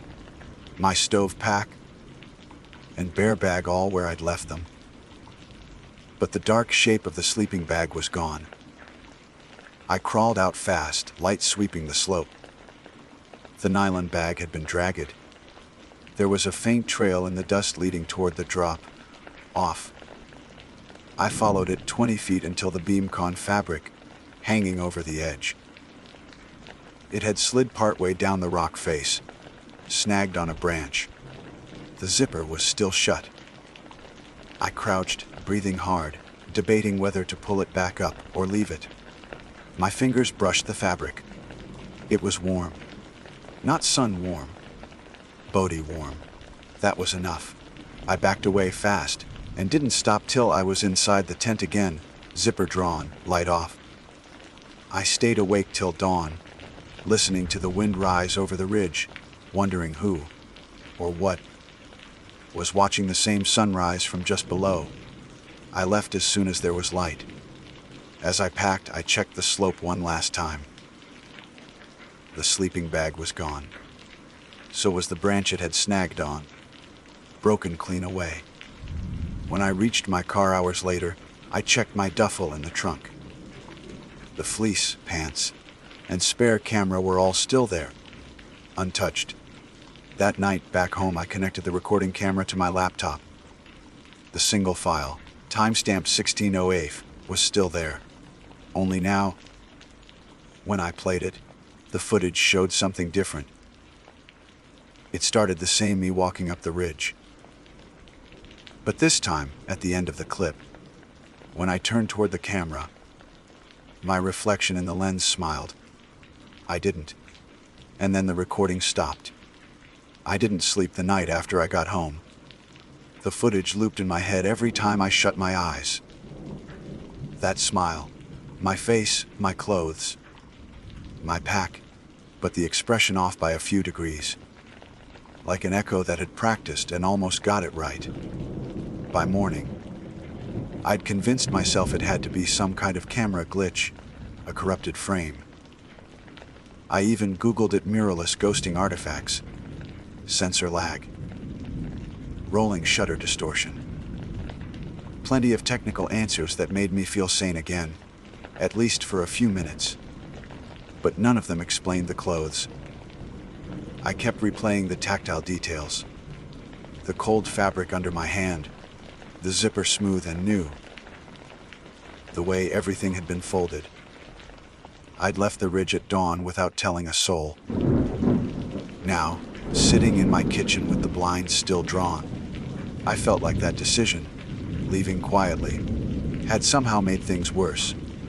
By 10 a.m., I called the Summit County Sheriff's Office and asked for their search and rescue desk. I said I'd found what looked like abandoned personal gear up near Notch Lake. Might be worth checking before the weather turned. I left out the part about the video. That sounded too much like madness. An hour later, a deputy named Riker called me back. His tone was measured, polite but efficient. "You said you found a sleeping bag. Any sign someone was hurt?" "No," I said. "It was zipped shut, but it didn't look like an emergency. Just odd." Odd how? I hesitated. The contents, it had personal items, clothing, toiletries. They looked new. Fresh. Not weathered. "All right," he said. "You able to hike us back in by afternoon?" I was back on Highway 150, this time in a white Ford pickup with Summit County Search and Rescue stenciled on the side. Riker drove. Late 30s maybe, the kind of calm that comes from dealing with too many strange calls in the backcountry. Another ranger, Eli Moore, rode shotgun. As we climbed toward Bald Mountain Pass, the world felt thinner. The sky too wide, the sun too sharp. My hands wouldn't stop tapping my knees. "So you were alone out there?" Eli asked. "Yes." "And you're sure the gear wasn't yours?" I glanced at him. "I'm sure." We hiked in the rest of the way just past 4 p.m. Shadows stretching long across the tundra. I led them up the same slope, every step familiar yet wrong in memory. The ridge looked exactly as I'd left it. The same pines, the same scattered boulders. But my stomach sank as soon as I saw the ground. No sign of the sleeping bag. No drag marks. Nothing. Riker crouched near the spot I pointed out, brushing dust between his fingers. "You're certain this is where it was?" "Yes." "Right here?" He nodded, expression neutral. Could have been another hiker. They might have moved it, packed out. "I was up here till sunrise," I said. "There were no tracks. Wind's been up since yesterday. Could have blown things over the side. That might have been enough for most people. But I couldn't shake the sense that something else had happened. Not just a missing object, but an erased moment. They did a short grid search, scanning the slope, peering over the edge. Nothing, just rock licking and the long fall into shadow. "Tell you what," Riker said. "We'll file it as recovered or moved by unknown party. Happens all the time. You get folks catching stuff for peak season, others cleaning up. You'd be surprised what we find." Eli gave me a sympathetic nod, like he'd seen people get spooked before. "Altitude plays tricks too. fatigue, light distortion. Makes simple things weird. I wanted to argue, to pull out the camera right there, but something held me back. Maybe the look Riker gave me. Not judgment, but quiet concern. Made me realize how the story would sound. I found my own clothes on a mountain, filmed by something pretending to be me. So I said nothing. I let them finish the report and hiked back down. Back at my car, I thanked them, promised to forward coordinates in case anything turned up. Riker gave me his card. Call if you think of anything else. I didn't. Not that day. That night, I stayed at a cheap motel in Kamas. The wind battered the eaves, and every creak sounded like a zipper being pulled open. I'd tried to leave the camera in the glove box, but I couldn't. Around midnight, I gave in and opened it again. The video file was still there, but now there was another. Timestamp 11/7/42:03 a.m. The same morning I'd left for the sheriff's office. My stomach dropped.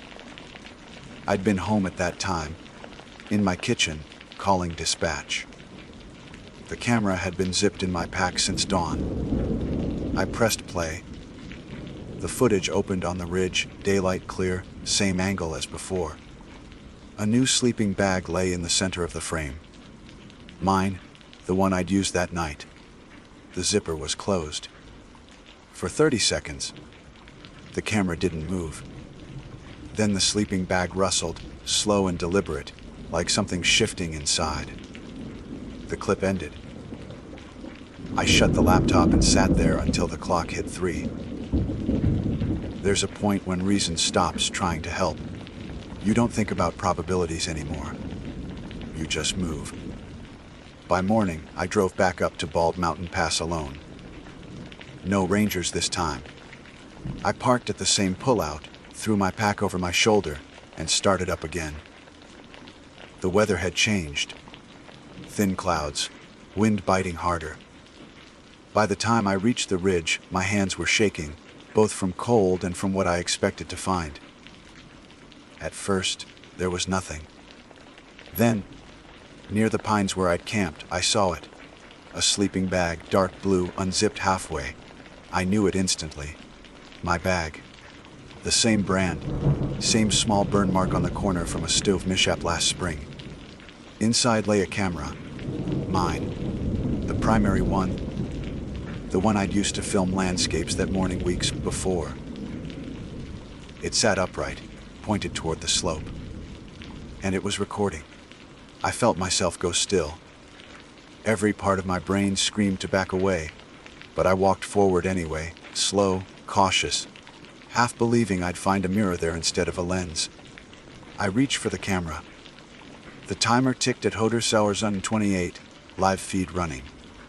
I hit stop, then playback. The video started with the ridge empty. The frame trembled slightly, as if from wind. Then I stepped into it. Not past footage, now. Me, in the same clothes, same pack, moving toward the camera exactly as I was doing. I stopped the recording and looked up at the exact moment my recorded self did. There was no one behind the lens. Just air. I turned a slow circle, scanning the ridgeline. Nothing. No traps except mine, no shapes in the trees. The sun slipped behind a cloud, and the temperature dropped 5 degrees in seconds. That was the first time I felt truly scared. Not startled, not uneasy, scared in a way that lives deep in your spine. I backed away, left the bag where it was, and made for the trail. Halfway down, I caught movement in the trees below. Someone walking parallel to me through the spruce, keeping pace. I stopped. They stopped. The trees hid their shape, but I caught flashes of color. Navy and gray. My colors. I called out, voice tight. Who's there? Silence. I started moving again, faster this time. Boots slipping on loose shale. The figure stayed level, same distance, until the trees thinned and the slope opened wide. Then they vanished, clean as if the woods had folded over them. I didn't stop till I hit the trailhead. Back at the car, I locked the doors and sat breathing through my hands. Logic clawed at me. Someone had followed me, staged my own gear, recorded me to mess with my head. But why? No one knew my route except the sheriff's office. I drove straight to their station in Colville, camera in the passenger seat. Riker wasn't in, but a clerk took my report. When I offered to show the footage, she glanced toward the back offices, then lowered her voice. "Deputy Riker's off shift.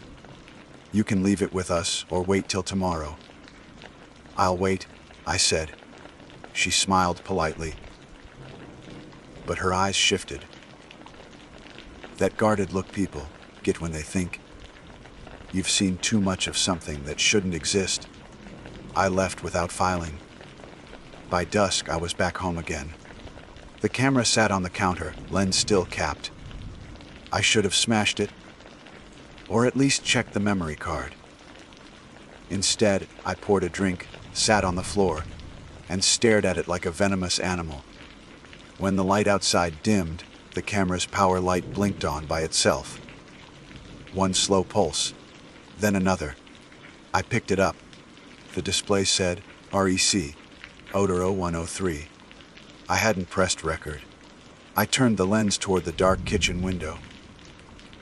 The glass reflected only the outline of my head, faint against the night. Then movement flickered behind that reflection. A second figure standing just over my shoulder.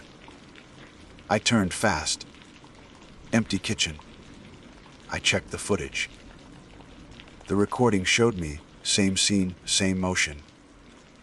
But when I turned in the video, the second figure didn't vanish. It stepped forward. Close enough that, for half a frame, I could see its face. Mine again. Only this time, the expression wasn't a smile. It was blank. I shut the camera off and pulled the battery. The light died instantly. For the first time since the ridge, I realized I was trembling. There had to be a reason. There always is. A drone operator with uncanny timing. A deranged hiker obsessed with imitation. Something that could be filed, explained, solved. But even as I sat there, convincing myself of that, the faint smell of alpine air drifted through the room. Cold, resinous, unmistakable. And on the floor by the door, half covered in trail dust, lay a folded fleece jacket. Mine. I didn't decide to go back until sunrise. Sleep had been impossible. Every sound in my apartment felt like movement. My neighbor's pipes, the refrigerator compressor. Even the distant hum of traffic, all seemed to sync with the pulse in my head. The fleece lay where I'd found it, folded clean. Faint smell of pine still clinging to the fabric. It wasn't terror anymore. It was obsession. Someone had followed me, learned my habits, mirrored them down to the smallest detail. I wasn't going to sit and be afraid of a ghost when I knew there was a real, breathing person behind this. By 7, I was driving east again toward the Yuntas. I hadn't told anyone where I was going. Maybe that was stupid. But the more I thought about explaining it, the less believable it sounded. A stranger who looks like me, leaving my own gear on ridges. A camera recording on its own. No one would file it under crime. They'd file it under evaluation. The road was quiet. The kind of stillness that makes you second guess whether you're actually awake. Every curve of the canyon looked sharper, as if the air itself had been rinsed clean overnight. When I reached the trailhead, another vehicle was parked there, a gray Subaru Outback with tinted windows. I slowed, heart ticking faster, then told myself to stop jumping at shadows. That model was half the cars in Utah. Still, I wrote down the plate number before I started hiking. The trail up felt shorter than before, though my pack was heavier. I'd brought my primary camera, a small drone, and the old Sony with its memory card wiped clean. My plan was simple: document everything, every step, every detail. If someone was stalking me, I'd catch them on footage that couldn't edit itself. By the time I reached the ridge, clouds had begun to gather.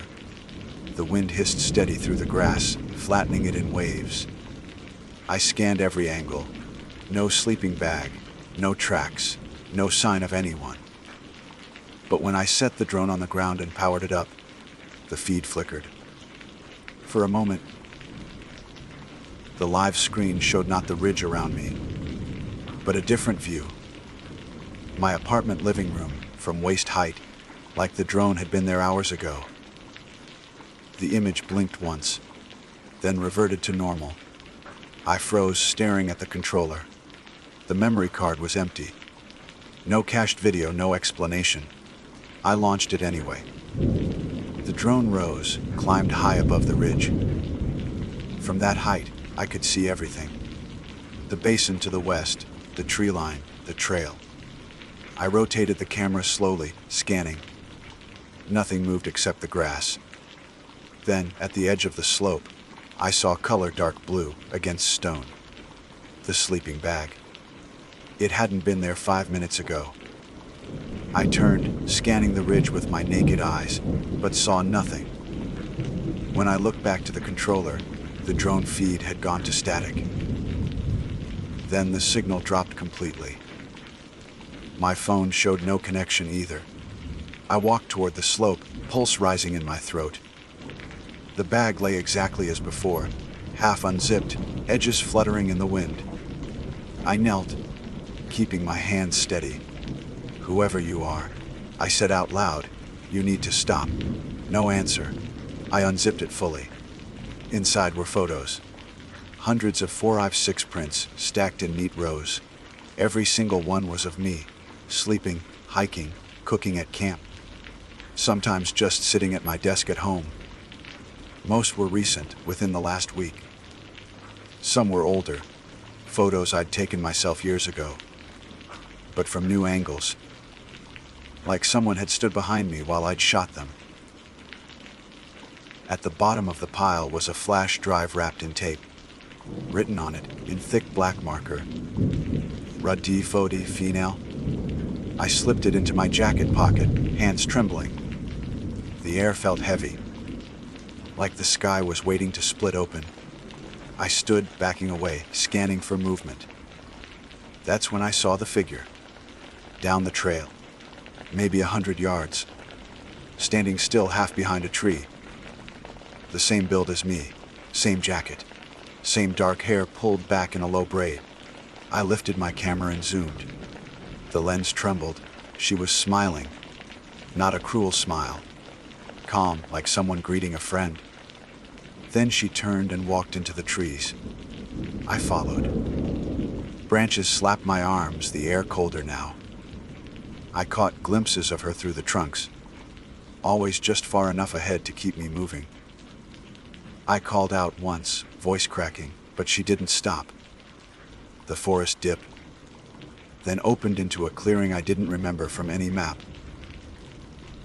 In the middle stood a small wooden survey shack, old and gray, half swallowed by moss. The door hung open. Inside smelled of dust and cedar. Old gear was scattered across a table. Maps, lanterns, empty coffee cans. On the far wall, a corkboard held dozens of photographs pinned in tight rows. All of me. Different years, different trips, even family gatherings. A lifetime cataloged. Notes scrawled beneath them, angle too sharp, expression matched, almost right. My knees nearly buckled. Behind me, a floorboard creaked. I turned fast, camera up. The doorway was empty.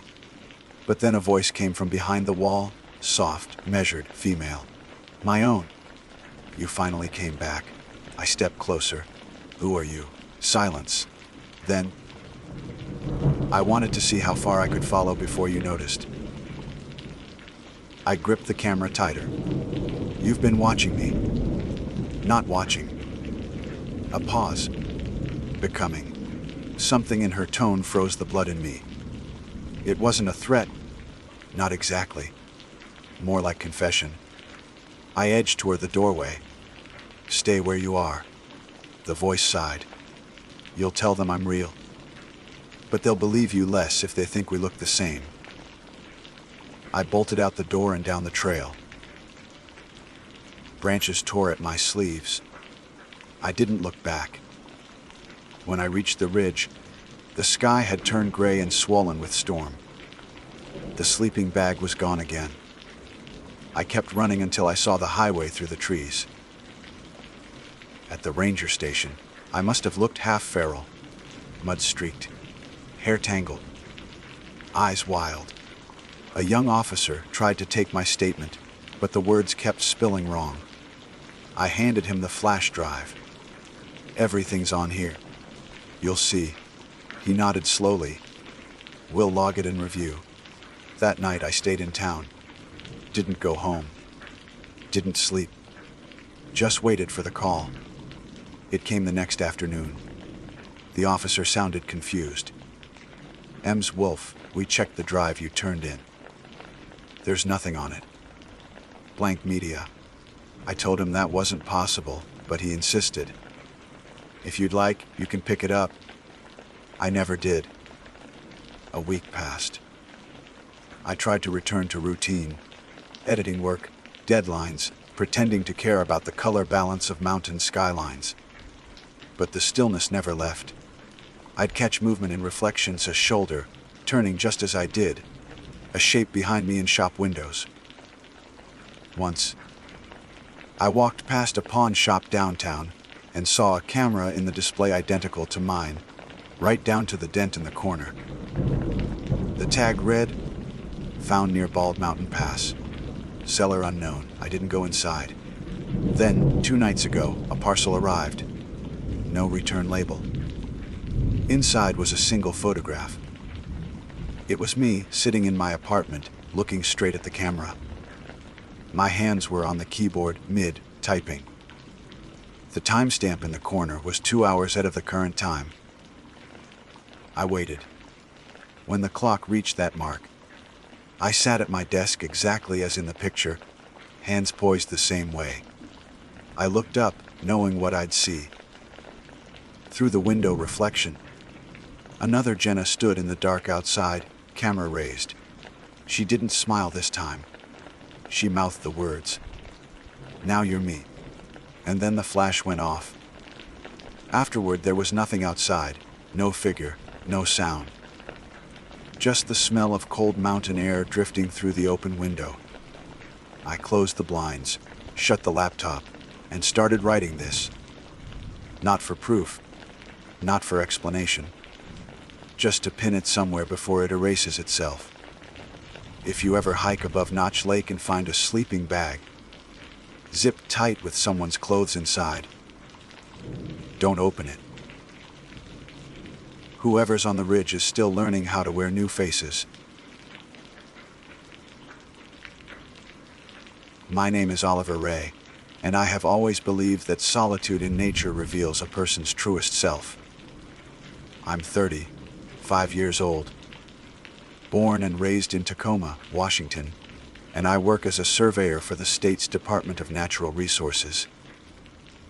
My life is structured, ordinary, ruled by maps, altimeters, and weather reports. The predictable logic of terrain. I camp often, but rarely for leisure. My trips usually have coordinates and deadlines. Last spring, I decided to spend a long weekend alone in the Olympic National Forest, deep beyond the Salt Duck drainage, simply to hike without purpose. I wanted quiet. I got something else. The forest out there feels ancient, even by Washington standards. Cedar trunks wide enough to hide behind, moss slick as algae, and a low mist that hovers all day, thickening at night. I parked at an old logging road near Clochie-Nanitch and hiked west, following a game trail until the service map, stopped matching reality. By sunset, I reached a narrow clearing beside a creek and set up camp. One-person tent, bare bag hoisted high, fire built from damp spruce. It felt good to be unreachable. That first night, I cooked ramen over my stove and listened to the rhythmic slap of water against stones. I remember thinking the air had that metallic taste rain leaves before it falls. I went to bed around 10. The forest was silent except for the creek. Then, somewhere past midnight, I heard 3 knocks on the side of my tent. Not the wind. Not a branch. 3 precise taps against the nylon, soft, deliberate, and low near the base. I froze. My headlamp was off, but moonlight made the tent fabric pale. I could see the faint silhouette of my backpack, leaning against the vestibule, my boots beside it. Nothing else. I waited for footsteps, breathing any sign of motion outside. Nothing, only the creek. I whispered, "Hello." The silence that followed wasn't the usual forest quiet. It was the kind where every sound retreats at once, as if the world is holding its breath.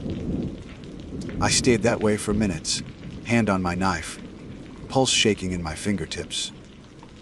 When I finally unzipped the tent and swept the light around, there was no one. Just wet ground and ferns nodding under drizzle.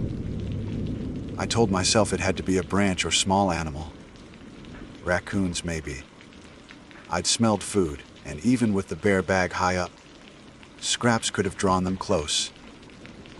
Still, I couldn't shake the feeling that the knocks had rhythm. Human rhythm. I barely slept. Every drip from the fly sheet made me flinch. By dawn, fog filled the trees, so thick I couldn't see 10 feet beyond camp. I packed my gear and moved half a mile upstream to a new spot on higher ground. Old habit, never stay put after something feels wrong. Daylight calmed me. I hiked most of Saturday toward a ridge overlooking the Bogachil Basin, noting wind patterns and fallen trees like I always do. There were boot tracks in the mud.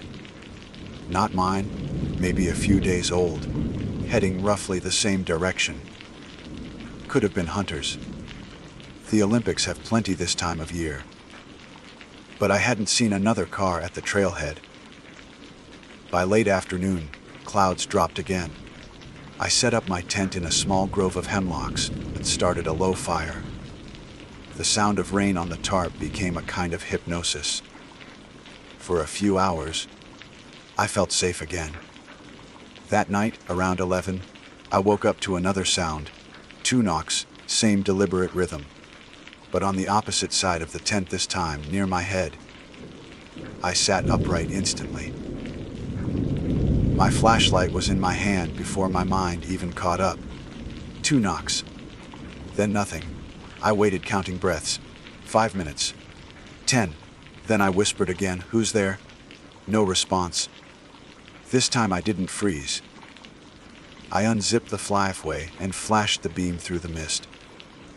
The rain had stopped, and the air smelled sharp with cedar. My breath hung visible. I stepped out slowly, scanning in circles. The forest around me glistened. The undergrowth matted from drizzle, every surface glimmering like glass. But no prints, no movement, no shape hiding behind the trees. I made myself walk the perimeter of camp, maybe 20 feet in all. My fire had gone out hours ago, the embers still faintly warm under the ash. No sign of animals, no sign of people. I crawled back inside and zipped everything shut. When I finally checked my watch, it was 2:43 a.m. I started counting down the hours until daylight. By Sunday morning, the knocks felt less like threat and more like puzzle. My logical side took over. Could condensation or temperature shifts tighten the tent fabric and make that sound? I tested by tapping spots along the wall myself. The texture was right, but the resonance was off. Mine sounded hollow, mechanical. What I'd heard those nights had a dull weight, like knuckles against skin. I decided to pack up and hike back toward the truck. A storm was predicted for Monday anyway. The trail I'd cut through ferns had softened overnight, half erased by rain. As I walked, I kept glancing over my shoulder, not from fear exactly, just vigilance. The forest seemed normal. No strange tracks. No movement except fog rolling low and thick. By noon, I stopped for lunch near a stump. That's when I noticed something I'd missed earlier.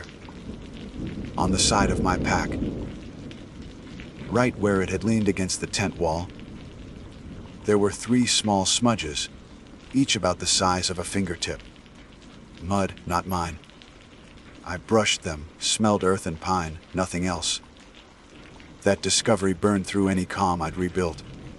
I repacked and covered the last mile at double pace, crossing a small stream and following the slope down until I saw the faint line of the road. Relief hit hard. The truck was exactly where I'd left it. No sign of tampering. I loaded my gear fast, peeled off wet clothes, and sat behind the wheel, engine idling. Rain started again, harder this time, beating against the windshield like 1,000 soft knocks. I told myself it was done. Just a weird experience. Maybe someone messing around. Maybe my brain amplifying night sounds. I almost laughed thinking how stories like that circulate on hiker forums. 3 knocks, 2 knocks. Easy campfire fodder. But that night, back home in Tacoma, as I unpacked and hung my gear to dry, I unrolled the tent over the living room floor. The fabric smelled faintly of smoke and moss. Near the lower seam, the same side I'd heard the knocks the first night, there was a small, distinct dent from inside as if something had pressed outward. 1 mark. Perfectly round. My breath caught. I pressed my finger against it from the outside. The material flexed, but the impression stayed. Not torn, just stretched. I convinced myself it could have been from packing the tent too tightly. Fabric memory, nothing more. But I kept thinking about how that dent faced inward, from inside. The next day, I couldn't let it go. I drove back out, reasoning that maybe I'd misread what happened, that I'd find an answer in daylight. I didn't tell anyone.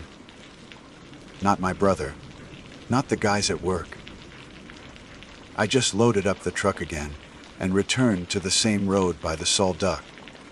The forest looked different under Monday's storm light. Grayer, heavier.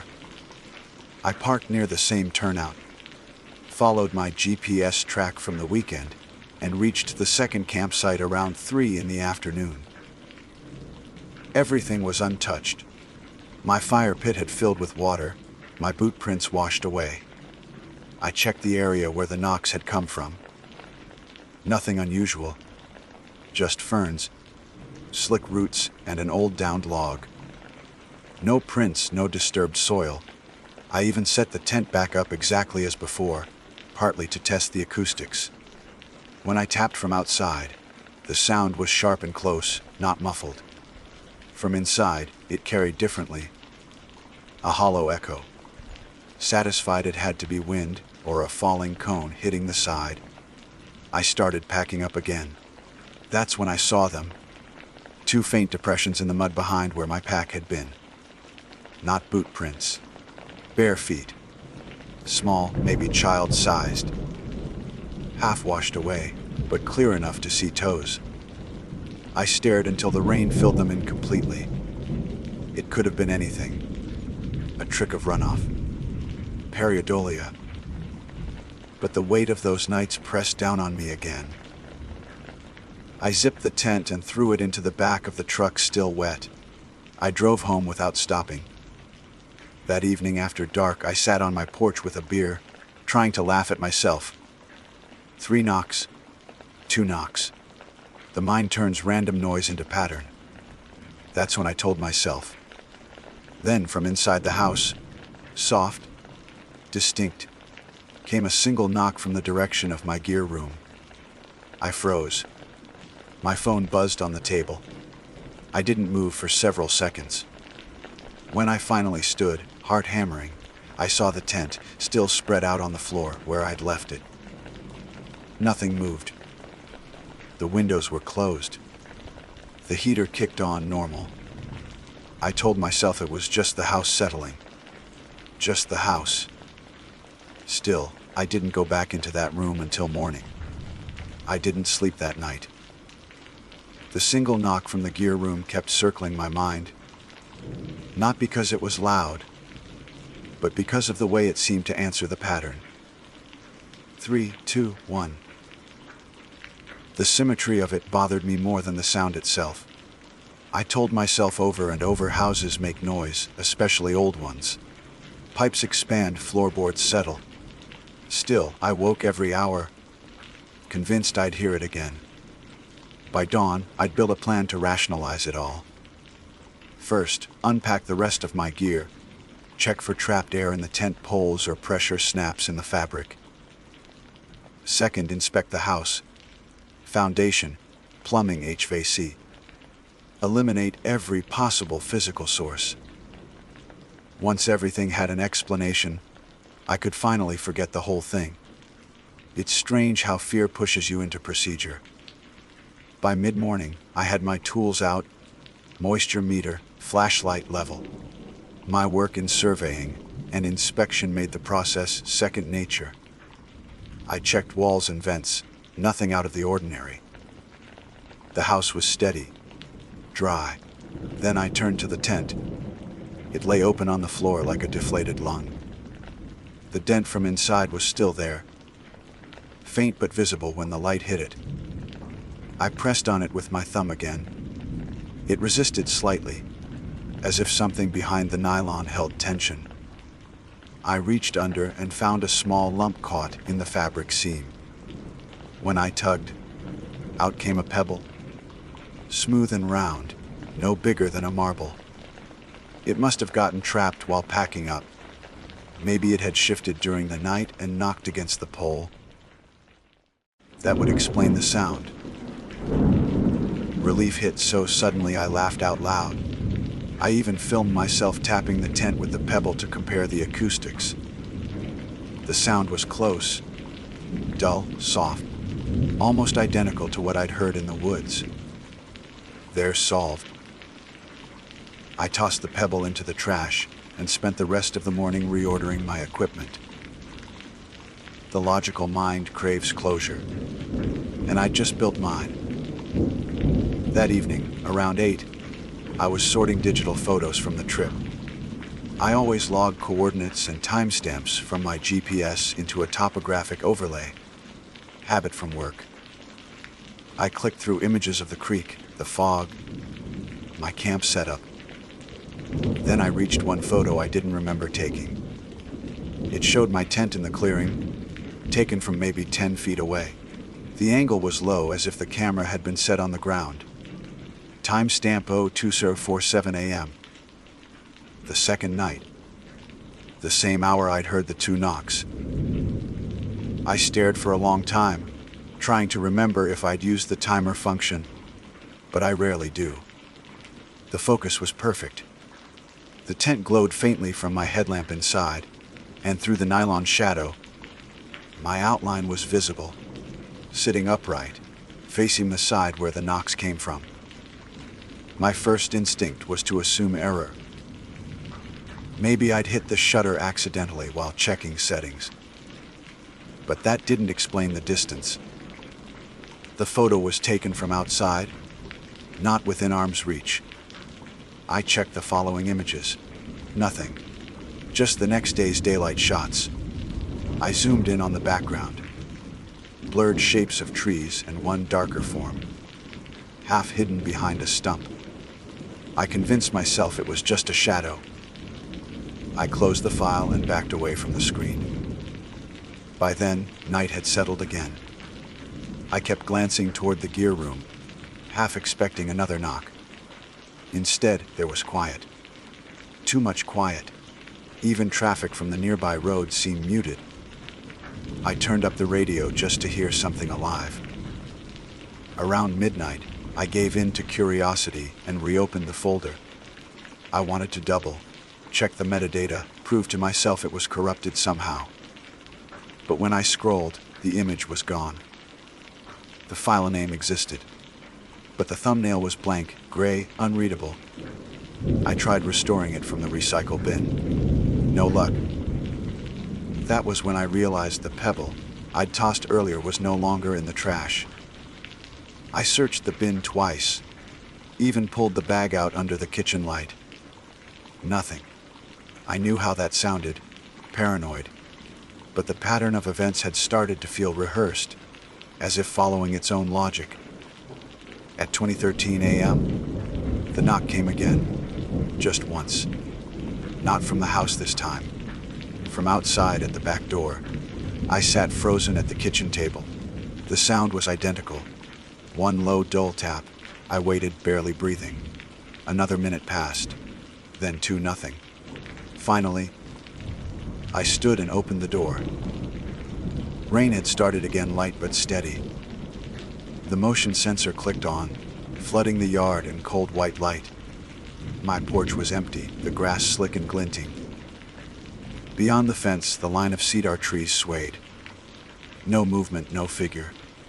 I stepped out barefoot, scanning the mud. No prints. Not even mine, the soil was too waterlogged to hold shape. Still, I checked the latch twice before going back inside. When I returned to the table, my phone screen lit up. A missed call from a block number. Timestamp 2:15 a.m. I played the voicemail. Static. Then, faintly, 3 taps. Spaced evenly, the same rhythm as that first night. I deleted the message, locked every door, and sat until sunrise. Morning always brings rationality. I replayed the events in my head, the pebble, the photo, the knock, the call. Each could be explained. Coincidence layered on exhaustion. I'd been in isolation for days. The mind keeps the wilderness with it. By noon, I forced myself to return to work. My office sits near Tacoma's Port District. Industrial noise, diesel hum, forklifts echoing off metal. It felt grounding. I spent the day on reports and survey files, keeping my thoughts clipped to practical things. Still, around 4, I noticed something odd on my laptop. The GPS folder from the camping trip, the same one with the missing photo, now contained a new subfolder named Inside. It wasn't one I'd made. I opened it. Only one file inside, a short audio clip, 7 seconds long. I clicked play. At first, just background hiss. Then the faint sound of nylon flexing. A tent wall shifting under pressure. And near the end, one unmistakable knock, close to the microphone. The recording ended there. The metadata ready, created 06:43 a.m., the morning after I left the forest. I never recorded audio on that trip. My throat went dry. I unplugged the drive immediately and backed up, nothing. Logic told me to investigate, but instinct told me to walk away. I chose instinct. That night, I stayed at my brother's place in Gig Harbor. He's ex-military, lives alone. Trusts few people, but keeps a loaded shotgun near every door. I didn't tell him the whole story, only that I'd had a break-in scare. He offered the guest room without questions. I fell asleep faster than expected, maybe from exhaustion. But at some point, the dream came, if it was a dream. I saw my tent again, glowing from the inside. Only this time, there were 2 silhouettes instead of one. One sitting, one standing over it. The standing one raised a hand and tapped once. I woke gasping, drenched in sweat. It was still dark. 3:09 a.m. Something shuffled outside the guest room door, a soft scrape like fabric against wood. Then silence. I whispered, "Daniel." No answer. I reached for my phone and checked. the camera feed from the doorbell outside. He's got the kind with night vision. Nothing on the porch, just fog and the vague outline of trees. Still, I stayed awake until dawn. Daniel came down at 6, rubbing his eyes. I told him someone might have walked around the house. He checked the yard barefoot, half asleep. When he came back, he said, "No prints. Just rain." That phrase hit harder than it should have. I left his place before noon, feeling stupid for how shaken I was. I drove home, half ready to throw away the tent, half afraid to touch it again. When I walked in, sunlight was spilling across the floor. Soft, golden, normal. I told myself I'd end it now. Sell the gear, clear the files, delete the trip. Then I noticed the pebble. It sat on the kitchen counter, right beside my keys. Same size, same smooth gray surface, still damp. A faint dirt smear clung to the edge. There was no one else with a key to the house. I stared at it for a long time. Eventually, I picked it up, turned it over in my hand, and set it down again. It made a faint clicking sound on the countertop, dull and heavy. One knock, the sound I'd been hearing all along. I didn't run. That's what I remember most. Not fear, not shock, just this strange calm that pinned me still. The pebble lay where I'd set it, unmoving. Harmless, ordinary. I told myself I would not let imagination rewrite what was real. There had to be an answer, and I was going to find it. By the next morning, I'd mapped out how. First step, confirm the source. If someone had been following me, maybe a hunter, maybe a transient, I'd start by tracing that photo's timestamp and GPS coordinate. It was proof something tangible had been there. Something that knew where I slept. I loaded up my truck again with minimal gear. No camping equipment this time. Just water, camera, and my sidearm. I wasn't going to spend another night out there. I only meant to walk the area in daylight, record what I could, and put the story to rest. The drive to Olympic felt shorter than before. Probably because my nerves carried me forward. The forest was washed clean after 2 days of rain, sunlight breaking through low mist. When I reached the same turnout near the Salduck Road, everything looked exactly as it had. The cut logs, the runoff ditch, the faint smell of wet cedar. I followed my GPS track from the trip, boots sinking into soft ground, until I reached the second campsite. I kept expecting something to feel wrong. That prickle in the air that tells you you're being watched. But all I heard were insects and the occasional raven. The clearing was smaller than I remembered. I found the old fire ring half, collapsed under mud. The spot where my tent had stood still visible by the bare patch of flattened grass. I crouched and brushed the soil. No tracks this time, not even animal. I pulled out my phone and compared the coordinates to the metadata from that vanished photo. Exact match. Whoever took it had been standing right where I was. I started to circle outward, scanning for any sign of human presence. Cigarette butts, rope fibers, anything.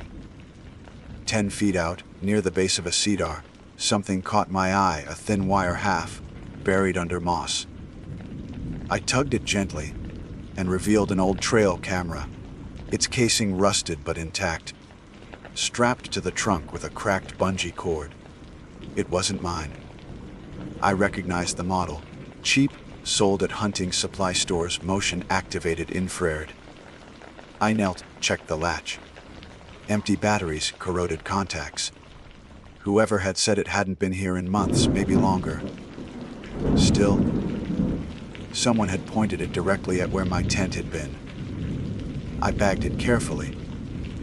The camera could explain the photo. If someone had recovered the SD card and uploaded the image somehow, That thought steadied me. Maybe it wasn't directed at me personally. Maybe I just camped where someone else monitored wildlife. Still, it didn't explain the knocks. Before heading back, I hiked farther upstream, where the ground sloped toward the creek. The air smelled of rot and fresh water. Around a bend, I found an old lean-to, a few rotting planks, half collapsed, built against a fallen log. Inside, dry space barely big enough for one person. The dirt floor showed faint impressions, not footprints exactly, but shallow ovals where someone had sat or knelt. I crouched to look closer. There were stones arranged along the inner wall, smooth, round river pebbles, each one placed in a neat row. Some stacked too high. Counting them felt wrong, but I did it anyway. 3, then a gap. 2, then another gap, and one alone at the end. I remember whispering, "You've got to be kidding me." It was the same pattern. 3, 2, 1. For a second I thought about turning around and leaving. Then I saw something carved into one of the plank's initials. OR. Followed by a crude arrow pointing toward the creek. My own initials. I told myself it could have been coincidence. OR isn't rare. But the arrow pulled at me. I followed it down through the ferns until I reached the water. There, caught between two stones, was a camera lens, cracked and mud-streaked. Likely the missing piece from that same trail cam. My logical brain still held onto the narrative. Some hiker had used this place for gear, maybe noted my name from a trail registry, maybe even pranked me by engraving it. Still unsettling, but explainable. Then I noticed fresh mud prints, not footprints exactly, more like where someone had knelt recently. One set, close to the waterline. I took photos, checked my watch, and started back fast. No more exploration, no more proof hunting. The forest had already said enough.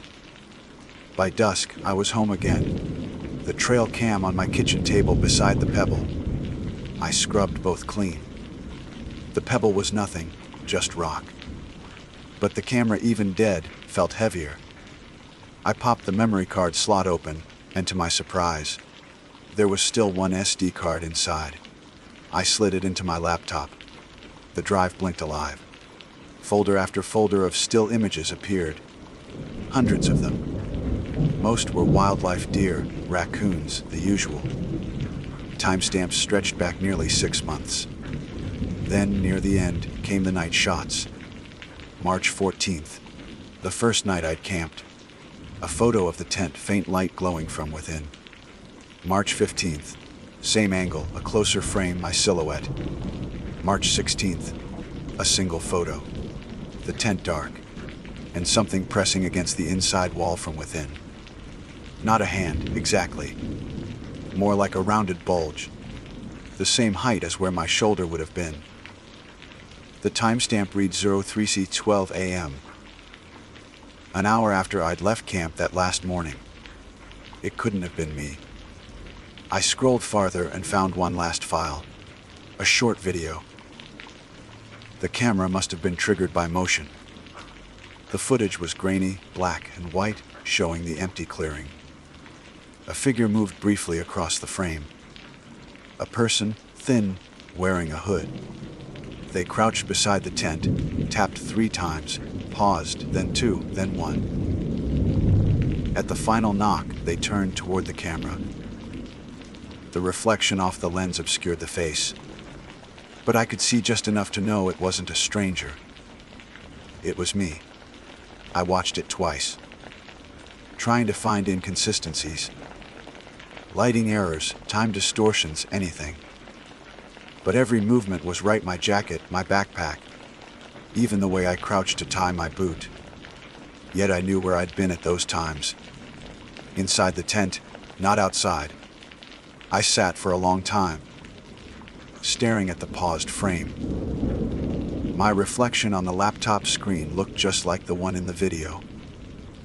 That realization broke something small and necessary inside me. The assumption that all data tells the truth. I emailed a friend at the DNR, who works with forensics, asked if he could check the timestamps for possible corruption. He said, sure, drop it by in the morning.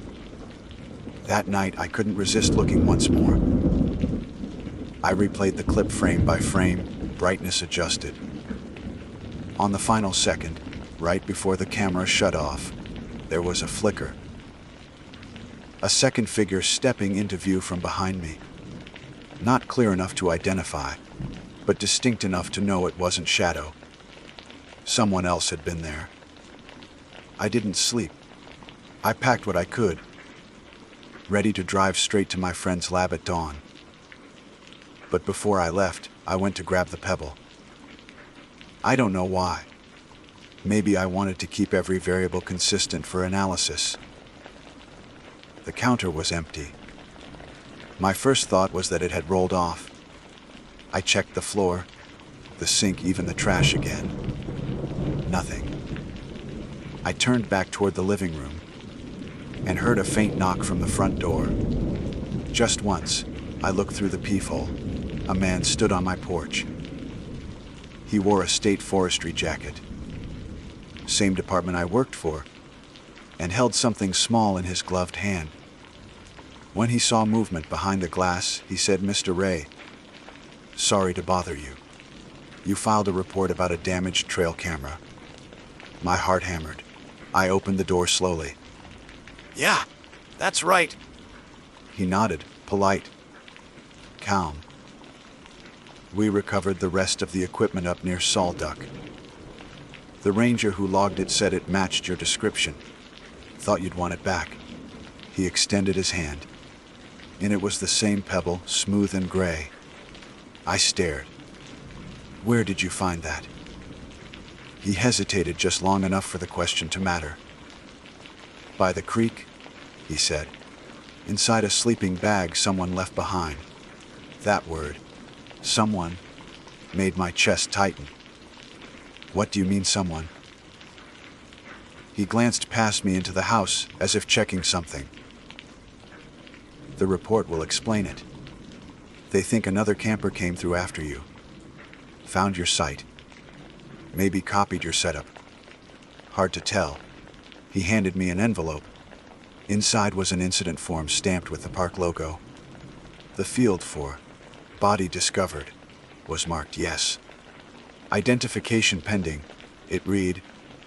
Approximate date of death March 16th. He stepped back toward his truck.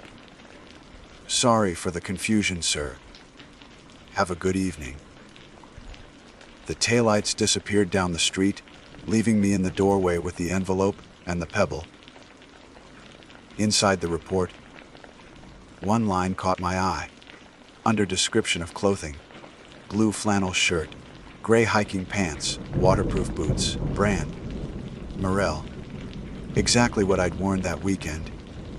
The final note at the bottom said, "Recovered personal item. Digital camera belonging to Oliver Ray, Dio Naut Relias. Duplicate." I still don't understand how any of it fits together. Maybe the timestamps were wrong. Maybe someone found my gear and staged it all. Maybe I never heard knocks at all, just memory folding back on itself. But every night since, around the same time, I hear it again. That soft, measured sound, sometimes against the wall, sometimes against the floor, always once.